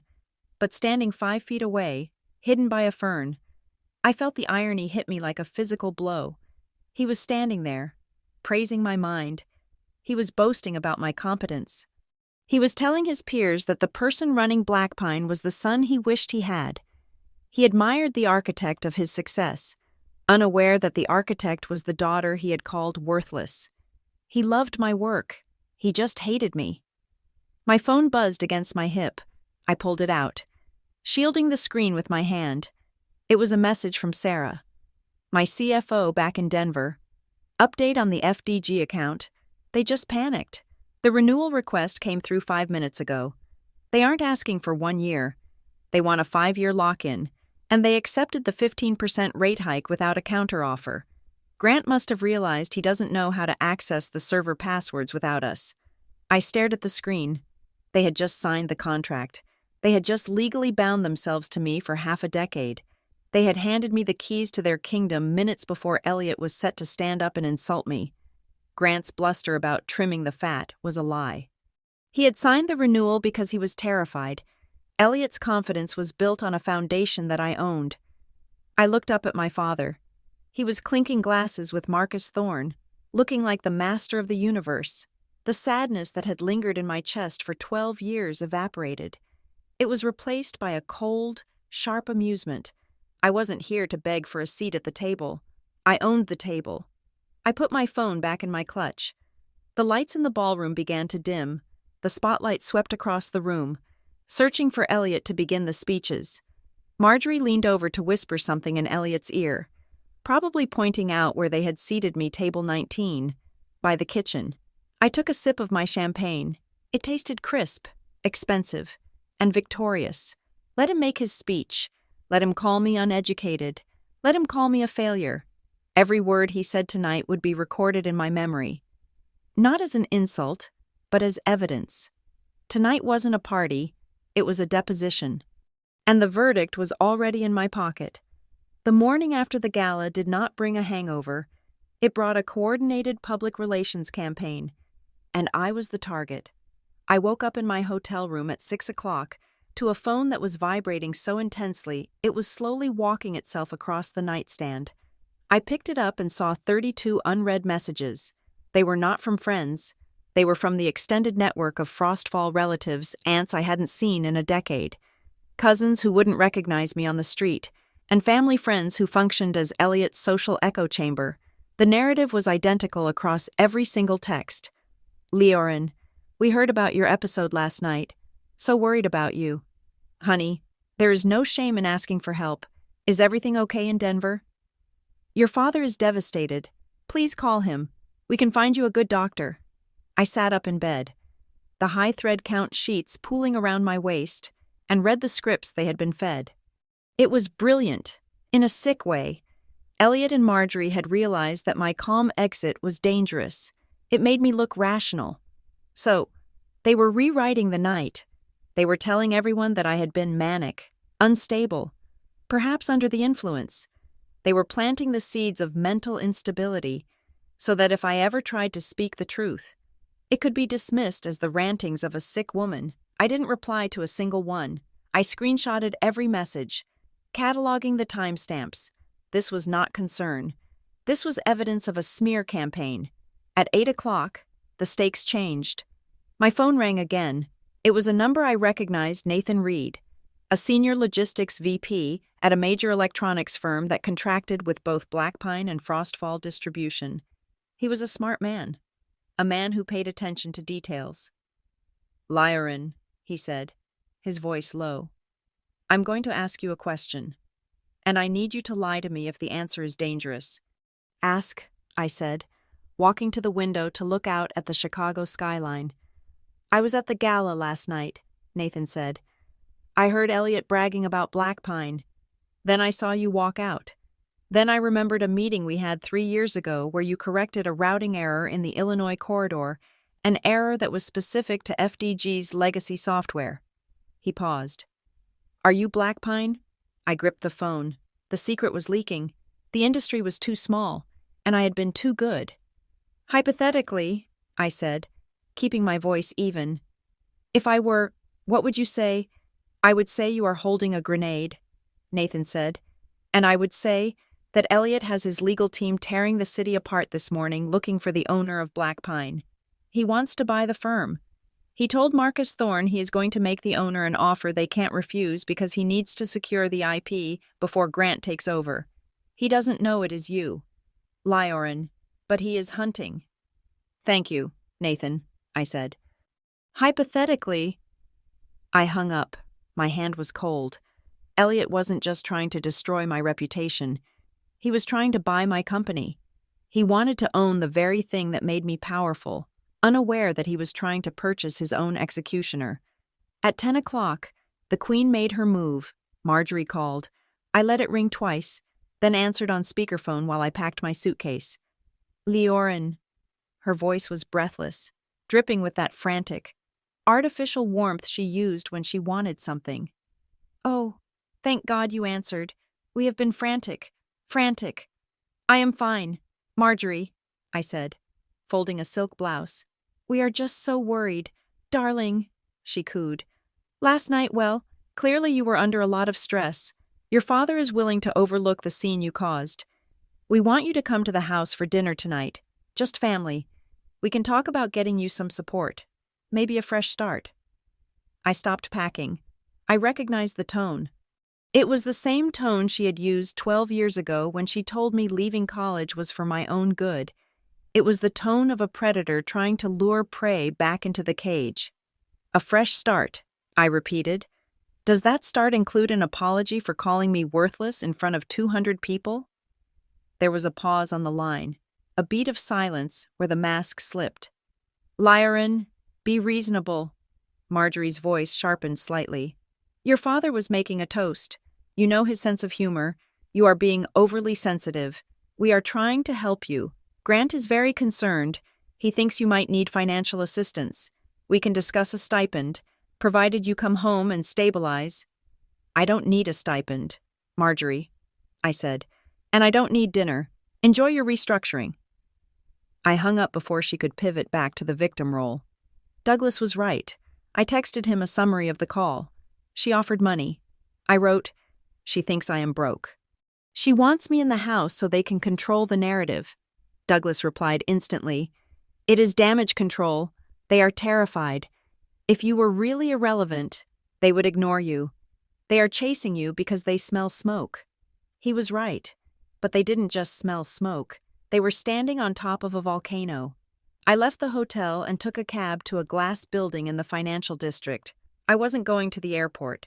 I was going to see the only people in Chicago who worked for me, not my father. The law firm of Caldwell and Vane was discreet, expensive, and loyal. I sat in a conference room with Robert Caldwell, my lead attorney. He was a man of few words and sharp suits. "They renewed the contract," Robert said, sliding a document across the polished table. 5 years. The digital signatures are verified. FDG is locked in with Black Pine Strategies until 2031. "And the termination clause?" I asked. "Standard," Robert said. "Either party may terminate the agreement with 30 days written notice for any reason, however, given the depth of the integration. If Black Pine terminates, FDG loses access to the proprietary routing algorithms immediately. Their system would effectively revert to manual entry. It would cripple them," I said softly. "It would stop the flow of goods for at least 3 weeks while they tried to build a patch," Robert corrected. "In the logistics world. That is not crippling. That is fatal." He looked at me over his glasses. "Elliot's legal team sent a query this morning. They are asking for a meeting with the principal of Black Pine to discuss acquisition opportunities. They are aggressive. Ignore them," I said. "For now?" "Lyran," Robert said, tapping a second file on the table. "There is the other matter. You called Arthur Vance." "Yes. He sent this over by courier an hour ago. He said the condition was met. Elliot Frostfall publicly announced his retirement last night." Robert slid a thick, sealed envelope across the table. It was old. The paper was slightly yellowed. It had my grandmother's wax seal on the back. I felt a chill go down my spine. This was the appendix, the fail-safe Evelyn had promised. I broke the seal. Inside was a sheaf of legal documents, typed on a typewriter, dated 14 years ago. I began to read. The language was dense legalese about trusts, holding companies, and asset allocation. But as I turned the pages, the picture became clear. My breath caught in my throat. "My God," I whispered. "What is it?" Robert asked. I handed him the document. He scanned it, his eyebrows shooting up toward his hairline. "This is masterful," Robert muttered. "She didn't leave you shares in FDG. She left you the dirt. Evelyn hadn't given me stock in the company. That would have been too easy for Elliot to dilute or manipulate. Instead, she had formed a separate real estate holding company decades ago. This company, which she had quietly kept in her own name, owned the land under the 4 largest distribution centers of the Frostfall Group, and the lease agreements for those distribution centers had a singular, terrifying clause: upon the retirement or death of Elliot Frostfall, the lease agreements shall immediately terminate unless renegotiated with the primary beneficiary of the Evelyn Frostfall Trust. I didn't just own the software that ran their trucks. I owned the ground their warehouses stood on, for 40 years. Elliot had been paying rent to a shell company he thought was just a tax vehicle set up by his mother. He had no idea that upon his retirement, the landlord changed. I was the landlord. If I wanted to, I could evict Frostfall Distribution from their own headquarters in 60 days. I sat back in the chair, feeling the blood rush in my ears. The power was dizzying. I wasn't just a nuisance. I wasn't just a successful daughter. I was the siege engine parked at their gates. But I didn't smile. This wasn't a game anymore. This was a demolition. "He doesn't know," I said. "He has no idea," Robert confirmed. "The lease renewals were automatic for decades. His legal department probably hasn't looked at the original deed since the 90s. I looked at the pile of papers. I looked at the screenshots of the text messages from my family calling me unstable. I looked at the memory of my mother dying while Elliot checked stock prices. I looked at the tuition they stole from me. I could burn them down. I could snap my fingers, terminate the Black Pine contract, evict them from the warehouses, and watch the stock price go to zero. It would be swift. It would be brutal. It would be the revenge drama everyone expected. But that wasn't enough. If I burned it down, they would play the victim. They would say the crazy daughter destroyed the family legacy out of spite. Marjorie would cry on television. Grant would blame his failure on my sabotage. I didn't want to destroy the company. I wanted to take it. I wanted to force them to admit, in writing, on public record, exactly who I was and exactly what they had done.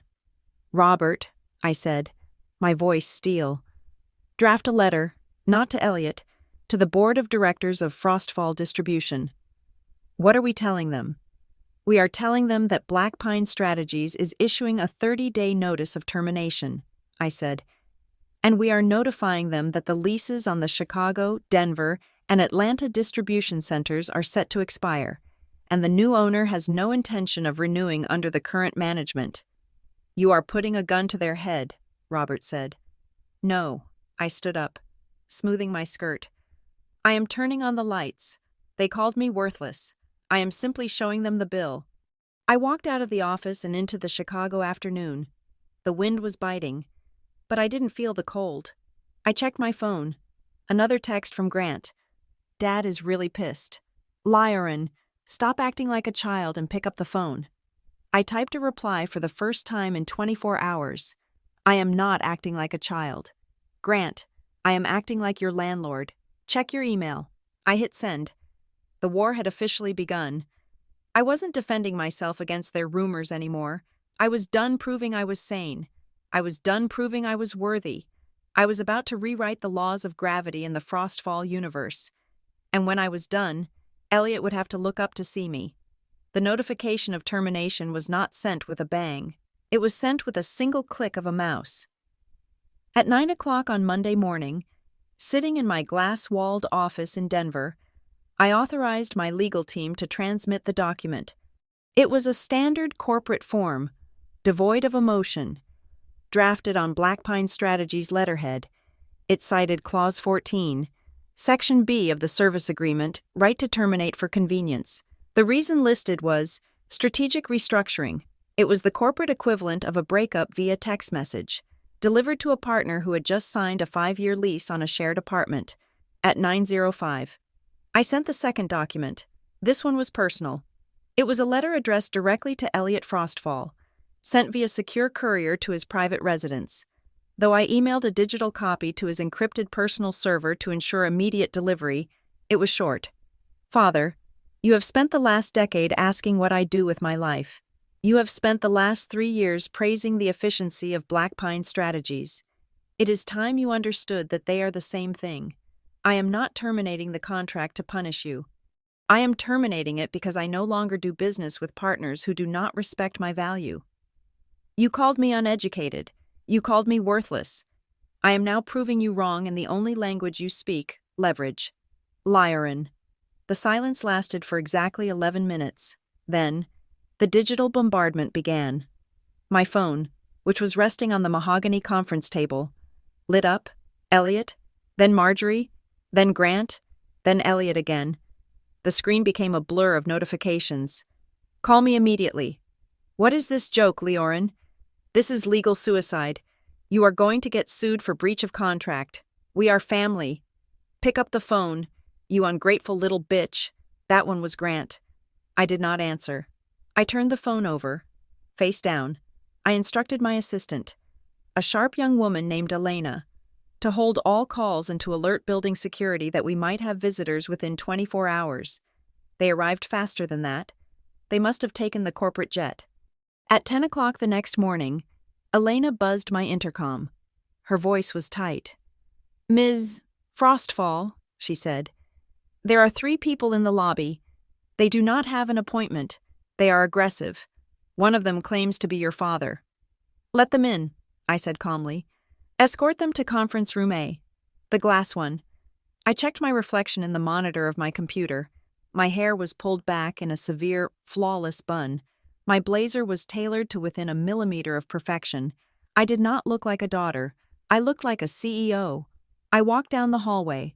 Conference room A was known internally as the fishbowl. It was a soundproof rectangle of floor-to-ceiling glass located in the center of the operations floor. Everyone working at their desks, the analysts, the coders, the strategists could see inside, but they could not hear a word. I entered the room. Elliot was pacing. He was wearing the same suit he had worn the day after the gala. Rumpled now. His tie loosened. Marjorie was sitting in one of the ergonomic chairs, looking pale and furious.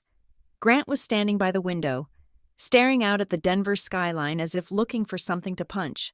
When the door clicked shut behind me, they all froze. Elliot turned. He looked at me. Then he looked around the room, at the high-tech screens displaying live logistics data, at the 40 employees working diligently outside the glass. He looked back at me. The cognitive dissonance on his face was almost painful to watch. He was trying to reconcile the worthless drifter with the woman who evidently commanded this fortress. "This is a joke," Grant spat.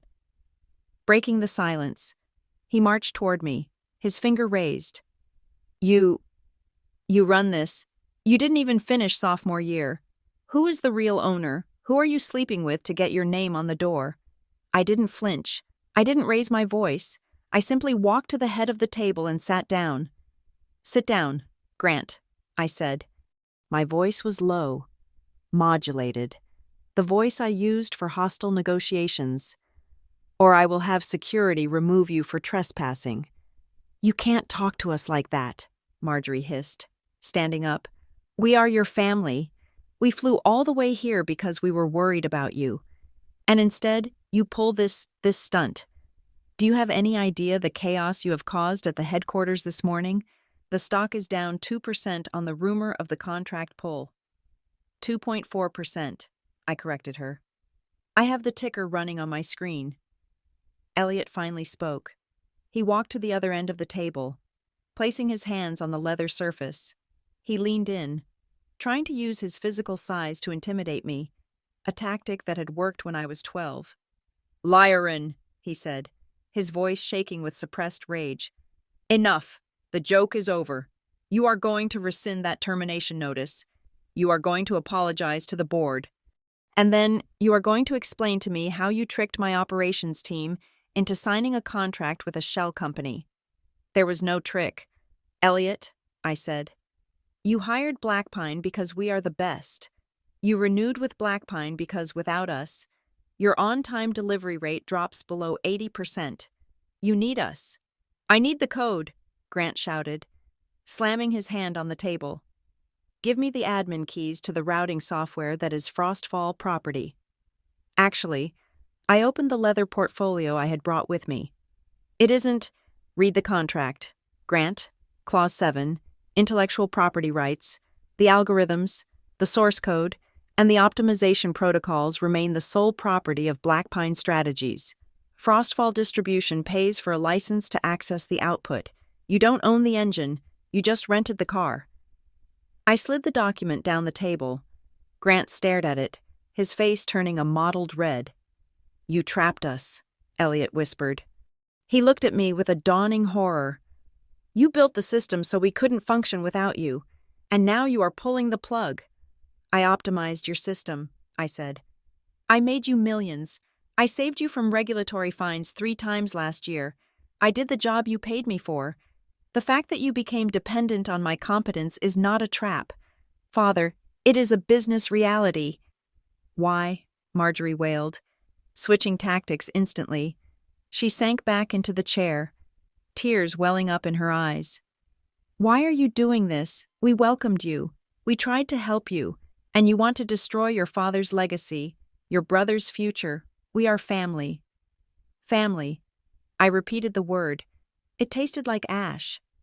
Family is the people who stand by you when you have nothing, not the people who ensure you have nothing so they can feel big. I looked at the glass wall. Outside, Douglas was standing near the break room. He wasn't coming in. He wasn't interfering. He was just watching, his arms crossed, a steady anchor in my peripheral vision. He was the witness I needed.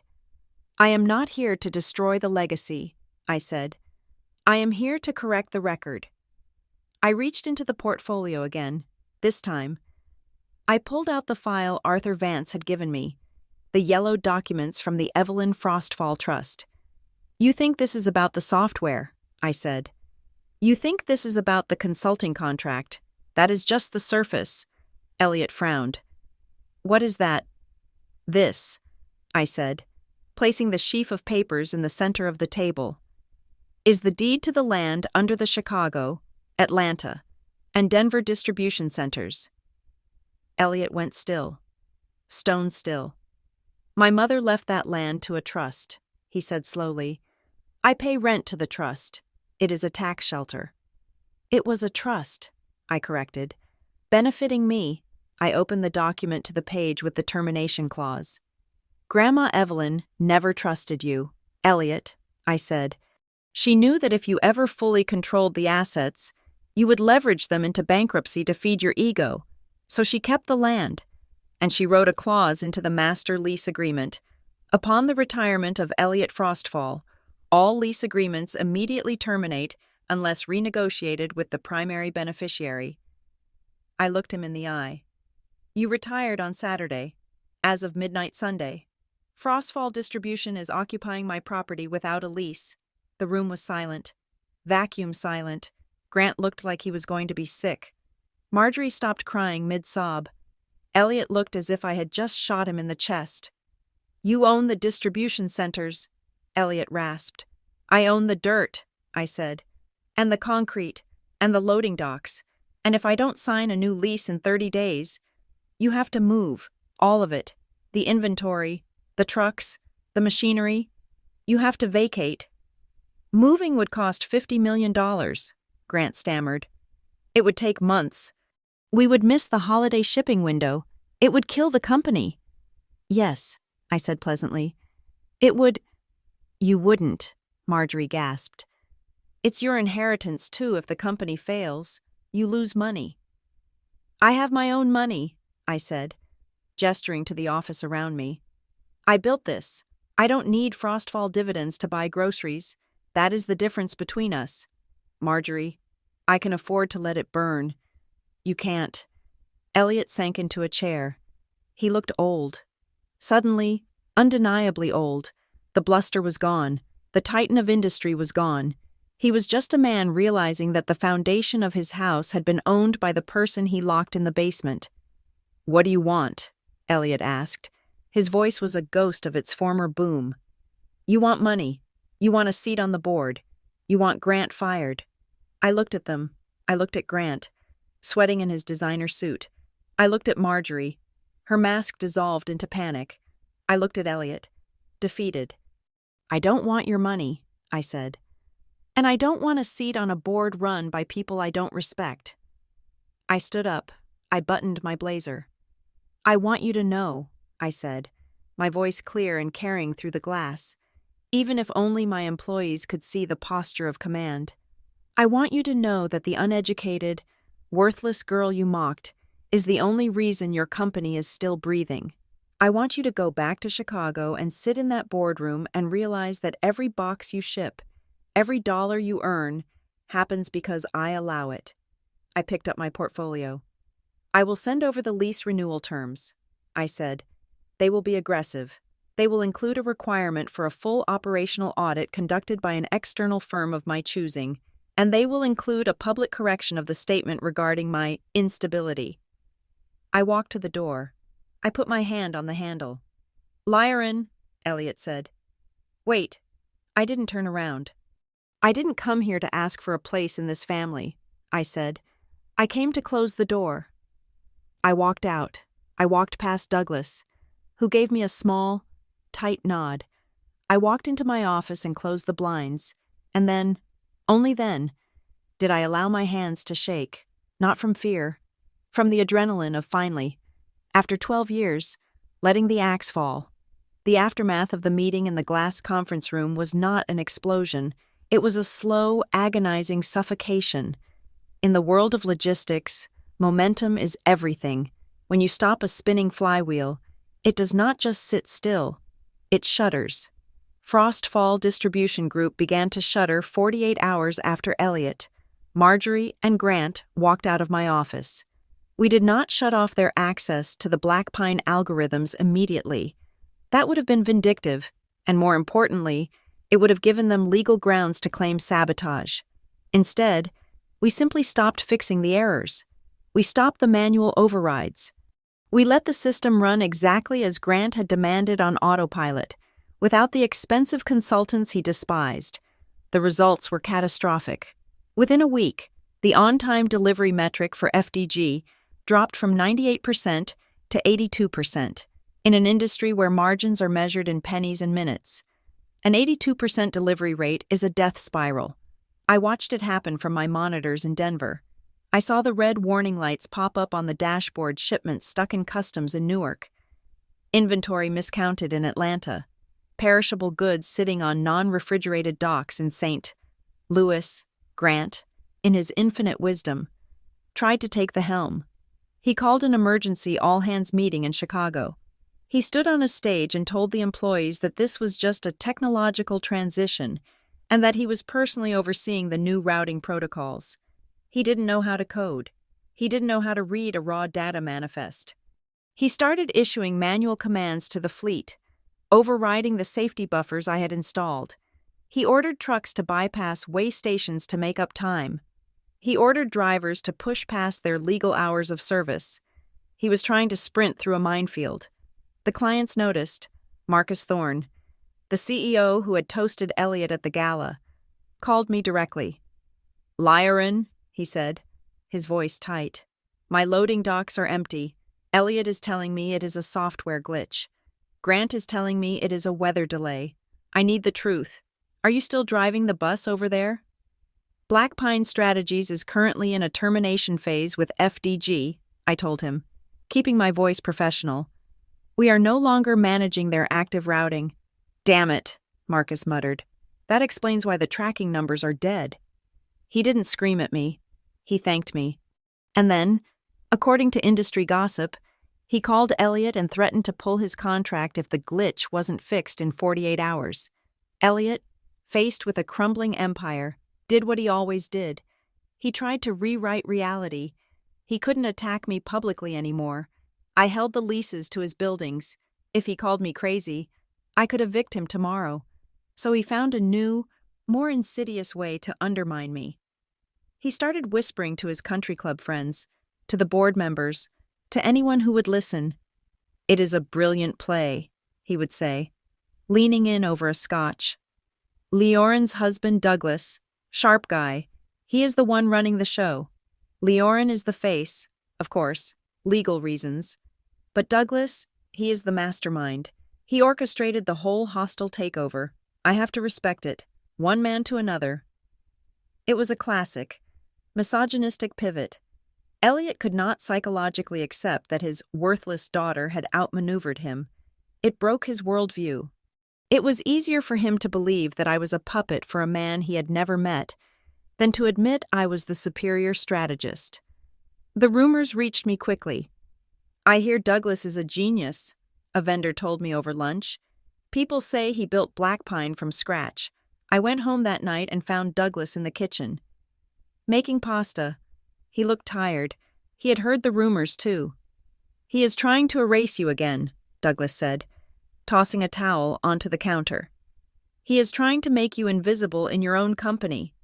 "He is desperate," I said. "He is flailing." "I am not going to let him do it," Douglas said. The next morning, Douglas didn't write a hit piece. He didn't write an op-ed slamming Elliot. He simply updated his public biography on the journalism archive site he managed. He uploaded a timeline of his career, and alongside it, He uploaded the original incorporation documents of Black Pine Strategies. The documents were dated 4 years before our marriage license. He posted a simple caption on his social media feed, which was followed by every industry analyst in the Midwest I write about labor. My wife. Leorin Frostfall builds empires. She started Black Pine alone. She built it alone, and she owns it alone. I am just the guy who makes her coffee. It was a quiet, factual dismantling of Elliot's lie. The business community, which valued data over bluster, took note. The whispers stopped. The awe shifted back to where it belonged.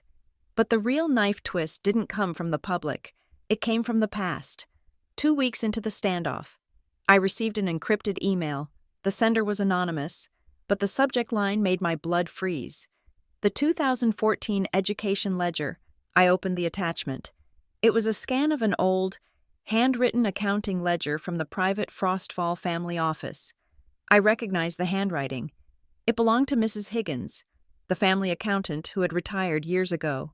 The page detailed a specific account, the Maria Frostfall Memorial Education Trust, my mother's fund. Elliot had told me it didn't exist.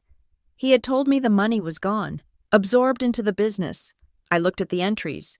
The fund had a balance of $240,000 on the day I was forced to leave the University of Wisconsin. The money hadn't been lost. It hadn't been absorbed by a bad market. There was a withdrawal entry dated 3 weeks before my father called that family meeting to cut off my tuition. Withdrawal, $240,000, authorization E, Frostfall, destination luxury automotive imports / Halden personal account. I stared at the screen until the pixels blurred. He hadn't just prioritized Grant over me.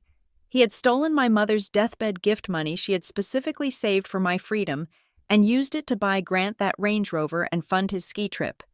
He had looked me in the eye in that study, watched me beg for my education, and told me there was no money, knowing full well he had liquidated my future to buy his stepson a toy. It wasn't just neglect, it was theft. It was a deliberate, calculated extraction of my resources to ensure I remained powerless. I felt a wave of nausea so strong I had to put my head between my knees. For 12 years, I had thought I was a victim of circumstance, a casualty of a family budget crisis, but I wasn't. I was a victim of grand larceny. Leorin. Elena buzzed in. Are you okay? Your heart rate monitor on your watch just alerted me. I am fine, I lied. But I wasn't fine. I realized then that winning the business war wasn't enough. He had stolen 12 years of my life. He had stolen the degree I never finished. He had stolen my mother's protection. While I was processing this, Grant finally snapped under the pressure. Desperate to get a high-priority shipment of chemical solvents from Chicago to Denver to appease a furious client, Grant authorized a hot load. He ordered the drivers to bypass the hazardous materials check at the scale house. He ordered them to take a residential route to shave 40 minutes off the drive time. It was a gamble. He lost. One of the trucks was pulled over by a state trooper for speeding in a school zone. The trooper checked the manifest. He checked the placards. They didn't match. The Department of Transportation descended on the truck. They found the solvents. They found the falsified logs. They found the direct email order from Grant Halden authorizing the bypass. By Friday afternoon, the news broke. Frostfall Distribution Group under investigation for hazmat violations. The stock plummeted 14% in an hour. The board of directors, who had been tolerant of the delivery delays, finally woke up. A federal investigation wasn't a glitch. It was a criminal liability. My phone rang. It was Robert, my lawyer. The board is calling an emergency session, Robert said. They are asking if Black Pine will step back in to manage the compliance audit. They are terrified the DOT will shut down the entire fleet. Tell them my fee just doubled, I said. And tell them I will not sign a contract with Grant Halden. If they want Black Pine, Grant has to be removed from operations pending the investigation. I hung up. I should have felt triumphant. I had them. The board was turning on Grant. Elliot was being exposed as a liar. The company was on its knees, begging for my help, but I didn't feel triumphant. I felt hollow. I left the office early. I told Douglas I needed to go for a drive. I drove to a quiet clinic on the outskirts of Denver. I had made the appointment a week ago, but I hadn't told anyone. I sat in the waiting room, surrounded by old magazines. When the therapist called my name, I walked into her office and sat down. "So," she said, looking at my intake form, "you are a CEO. You are successful. You have a supportive marriage. Why are you here?" Leorin. I looked at my hands. I thought about the ledger. I thought about the laughing face of my father at the gala. I thought about the silence of the last 12 years. "Because I won," I said, my voice cracking. "I have the money. I have the power. I have my foot on their necks, and I still feel like the girl sitting at the table by the kitchen door." I took a breath. I spent my whole life trying to be so valuable that they couldn't ignore me. I thought if I became undeniable, they would finally love me, or at least respect me, but now I realize they saw me the whole time. They knew I was valuable. That is why they tried to break me, and I don't know how to live with that. "We don't live with it," the therapist said gently. "We integrate it, and then we leave it behind." I started therapy that day. It wasn't weakness. It was the final stage of the restructuring. I was optimizing the most important asset I had, my own mind. 2 days later, I flew back to Chicago, not for a meeting, for a visit. It was raining. I drove a rental car to the cemetery where Evelyn and my mother were buried side by side. The grass was wet and gray. I stood over Evelyn's grave. I didn't bring flowers. I brought a copy of the lease termination notice. I folded it into a small square and tucked it into the soil at the base of her headstone. "You were right," I told the cold stone. "They needed me, and when they needed me, they hated me for it." I moved to my mother's grave. I touched the letters of her name. "He stole it," I whispered. "He stole the money you left, but he didn't steal the lesson. I didn't need the degree, Mom. I needed the fire, and he gave me that, even if he didn't mean to." I stood there in the rain, letting the water soak my coat.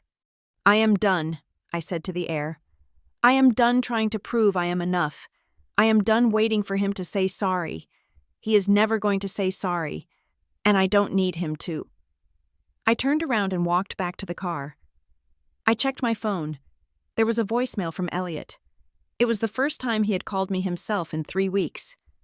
His voice sounded ragged, slurred, as if he had been drinking since noon. "Leorin," he said, "the board, they are talking about a vote of no confidence. They are talking about bringing in an external CEO. You have to stop this. You have to tell them the leases are renewable. You can't let strangers take my company. I built this, me not you. Why are you doing this to me? Why do you hate me?" I deleted the voicemail without finishing it. The irony was perfect. He was asking me why I hated him. He still didn't get it. I didn't hate him. Hate implies passion. Hate implies that his opinion still had emotional weight. I didn't hate him. I was simply correcting a market inefficiency. He was a bad asset. He was a liability. And like any good CEO, I was liquidating him. But there was one knot left, one final tangle in the thread. I knew what he did. I knew how he did it. But I still didn't know the answer to the question that haunts every child who has been thrown away. Why? Why did he look at Grant, a mediocre, lazy liar, and see a king? And why did he look at me, his own flesh and blood, a mirror of his own drive, and see an enemy? What was it about me that terrified him so much he had to rob his dead wife's trust fund to keep me down? I had the leverage. I had the power. But I needed the answer, and I knew there was only one way to get it. I had to offer him a deal. One last deal. Not for money, not for real estate. I was going to trade his legacy for the truth. The phone rang at 2:47 in the morning. It was not my phone. It was Douglas's. He rolled over, fumbling in the dark for the device on the nightstand. I lay still, staring at the ceiling, my heart rate steady. I knew who it was. There was only one person in the world arrogant enough to believe the middle of the night was business hours, yet cowardly enough to avoid calling me directly. Douglas answered. his voice rough with sleep. "Hello?" He listened for a long time. The room was silent except for the hum of the HVAC system. I heard the tinny, frantic cadence of a voice on the other end. "I will ask her," Douglas said finally. "But Elliot, if you raise your voice at me again, I am hanging up." Douglas ended the call and turned on the bedside lamp. The light was sudden and yellow. He looked at me with a mixture of exhaustion and grim satisfaction. "He wants to meet," Douglas said.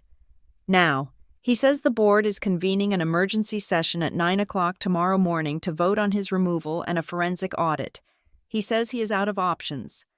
"Where?" I asked. "He suggested the club." Douglas said, "I told him no. I told him we would meet him at the 24-hour diner near O'Hare Airport. Neutral ground, no waiters, no members, just coffee and the truth." "You didn't have to do that," I said, sitting up. "I didn't do it for him," Douglas replied, getting out of bed. "I did it for you. You are not walking back into his castle. Leorin, if he wants to surrender, he can do it on plastic seats." We drove to the diner in silence. The city was asleep, the highways empty ribbons of concrete under the orange streetlights. When we walked inside, the diner was deserted save for a long-haul trucker eating pie in the back corner. Elliot was sitting in a booth near the window. He looked unrecognizable. The silver hair was unkempt. His tie was gone. The suit jacket was draped over the seat, wrinkled. He was staring into a cup of black coffee as if it held the secrets of the universe. He didn't stand up when we approached. He just looked up, and his eyes were red-rimmed and hollow. "You brought him," Elliot muttered, glancing at Douglas. "He stays," I said, sliding into the booth opposite him. Douglas sat next to me, a warm, solid presence. "The lease expires in 48 hours, Elliot said, his voice devoid of its usual boom. "The board knows. Grant told them. They are panicking. They want to liquidate assets to cover the move. If they do that, the stock goes to zero. I lose everything. My pension, the legacy, everything." "That is the math," I agreed calmly. "Why?" Elliot asked. It was the same question he had asked on the voicemail. But this time, it wasn't an accusation, it was a plea. "I gave you a home. I gave you a name. Why burn it down?" "You didn't give me a home," I said. "You gave me a room in a house where I was treated like a ghost." I reached into my bag and pulled out a manila envelope. I did not open it yet. I placed it on the sticky table between us. "I need you to tell me the truth, Elliot," I said. "No speeches, no spin. Why was Grant, a boy who barely graduated high school, the heir, and why was I the daughter who got straight A's and fixed your supply chains? The failure, was it just sexism, or was it something else?" Elliot looked out the window at the dark parking lot. His hand trembled as he reached for his coffee. "You were too sharp," he whispered. I waited. Grant is simple," Elliot said, his voice sounding like grinding stones. "I give him an order. He follows it. I tell him he is smart. He believes me. He makes me feel like the genius. He needs me." He turned his gaze back to me. "But you, even when you were 10 years old, you looked at me like you were analyzing a spreadsheet. You saw the cracks. You saw when I was lying. You saw when I was weak. Marjorie said you were just quiet, but I knew better. You were judging me." "I wasn't judging you," I said softly. "I was looking for my father." "I didn't want a partner," Elliot snapped, a flash of his old anger sparking and dying instantly. "I didn't want an equal. I wanted a legacy. I wanted someone who would carry my name, not someone who would rewrite it." "So you cut me off," I said. "You starved me out so I couldn't rise." "I thought if you had no resources, you would have to come back," Elliot admitted. "I thought you would come home and ask for a job, a small job, something I could control. I didn't think you would go to Denver and build a siege engine." "You didn't just cut me off, Elliot," I said. I opened the envelope. I pulled out the photocopy of the ledger, the record of the Maria Frostfall Memorial Education Trust. I slid it across the table. "You stole," I said. $240,000. You stole from your dead wife. You stole from your daughter. You took the money my mother saved for my freedom, and you used it to buy a Range Rover for a teenager you didn't even like. Elliot looked at the paper. He went pale. He didn't deny it. He couldn't. The signature was his. It was a bridge loan, he stammered weakly. I intended to pay it back. The market was tight that year. Stop, I said. The word cracked like a whip. Do not lie to me. Not here. Not now. I pulled out the second piece of paper, the letter from my mother, the one Evelyn had kept. Grandma Evelyn knew, I said. She knew you took it. That is why she created the appendix. The appendix? Elliot looked confused. You mean the real estate trust? No, I said. I mean the voting rights.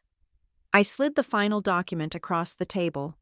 It was the one Robert, my lawyer, had found in the depths of the Evelyn Frostfall Trust. You thought Evelyn just left me the land, I said. She did, but she also left me the voting proxy for her original founder's shares, the shares she placed in trust 40 years ago. The shares that represent 30% of the voting power of Frostfall Distribution. Elliot's mouth fell open. The trust documents state that upon your retirement, the voting rights revert to the beneficiary, I explained. As of Monday, I am not just your landlord. I am the largest single voting block on your board of directors. I don't need the board to fire Grant. I can fire him myself. I can fire you. Elliot slumped against the booth. He looked defeated. He realized that the mother he had underestimated and the daughter he had mocked had conspired across time to build a cage he couldn't talk his way out of. So that is it, he whispered. You are going to kill the company. You are going to liquidate it to spite me. No, I said. I am not you. Elliot, I don't destroy things because I'm scared. I leaned forward. I can save it, I said. I have a transition plan ready. Black Pine can step in, stabilize the supply chain, and manage the audit. We can calm the clients. We can negotiate the fines with the Department of Transportation. I can save your legacy. Hope flickered in his eyes. You will? On one condition. I pulled a single sheet of typed paper from the envelope. It was not a legal contract. It was a press release. You will sign this, I said, and you will release it to the press at 8 o'clock this morning. Elliot picked up the paper. He read it. His hands started to shake violently. I can't sign this, he choked out. Lyron, this is humiliating. Read it, I said. He read it aloud, his voice a whisper. I, Elliot Frostfall, formally announce my resignation from the board. I admit to the mismanagement of family trust assets intended for the education of my daughter, Leorin Frostfall. In an effort to make restitution, I am establishing the Maria Frostfall Scholarship Fund with a personal endowment of $5 million to support the education of the children of Frostfall employees. I acknowledge that the recent operational failures were the result of my refusal to listen to expert counsel, specifically that of Black Pine Strategies, a firm owned by my daughter, whose competence I unjustly disparaged. He looked up at me, tears standing in his eyes. You want me to tell the world I am a thief.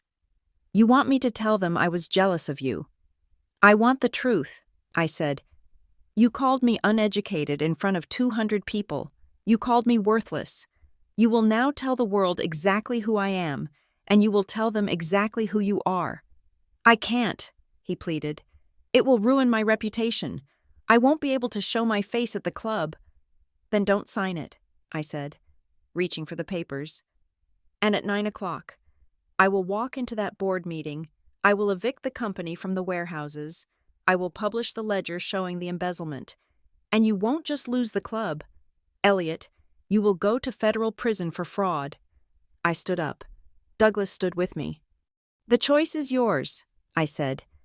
You can lose your pride and keep your freedom, or you can keep your pride and lose everything. You have 5 minutes. We walked to the counter to pay for the coffee. I didn't look back. I heard the rustle of paper. I heard the scratch of a pen. It was the longest silence of my life. I paid the cashier. I put my wallet away. Then, I heard footsteps. Elliot walked up to us. He looked older than he ever had. He looked small. He held out the paper. It was signed. He didn't say a word. He couldn't. The shame was a physical weight on his shoulders. He shoved the paper into my hand and turned around, walking out of the diner into the cold Chicago night, a king who had finally abdicated his throne. I looked at the signature. It was shaky, but it was there. He signed it, Douglas said softly. He chose survival. I said. We walked out to the car. The sun was just starting to crest over the horizon, painting the sky in shades of bruised purple and gold. I took a deep breath. The air tasted different. It didn't taste like revenge. It tasted like oxygen. What now? Douglas asked, as we got into the car. Now, I said, looking at the press release that would change my life in 3 hours. Now we go to work. We have a company to fix. I pulled out my phone. I sent a text to Arthur Vance. It is done. Activate the voting rights. I sent a text to my team in Denver. Prepare the transition protocols. We are taking over operations at 0900. And then, I turned off my phone. I looked at Douglas. I am not Leorin the daughter anymore, I said. I am not the victim. I am just Leorin. That is all you ever needed to be, he smiled. I watched the sunrise. I thought about the little girl who sat by the kitchen door, waiting for a scrap of attention. I mentally took her hand and walked her out of that room, out of that house, and into the light. The cycle was broken, the debt was paid, and for the first time in 34 years, the silence wasn't a punishment, it was peace. Thank you so much for listening to Lyron's story of resilience and justice.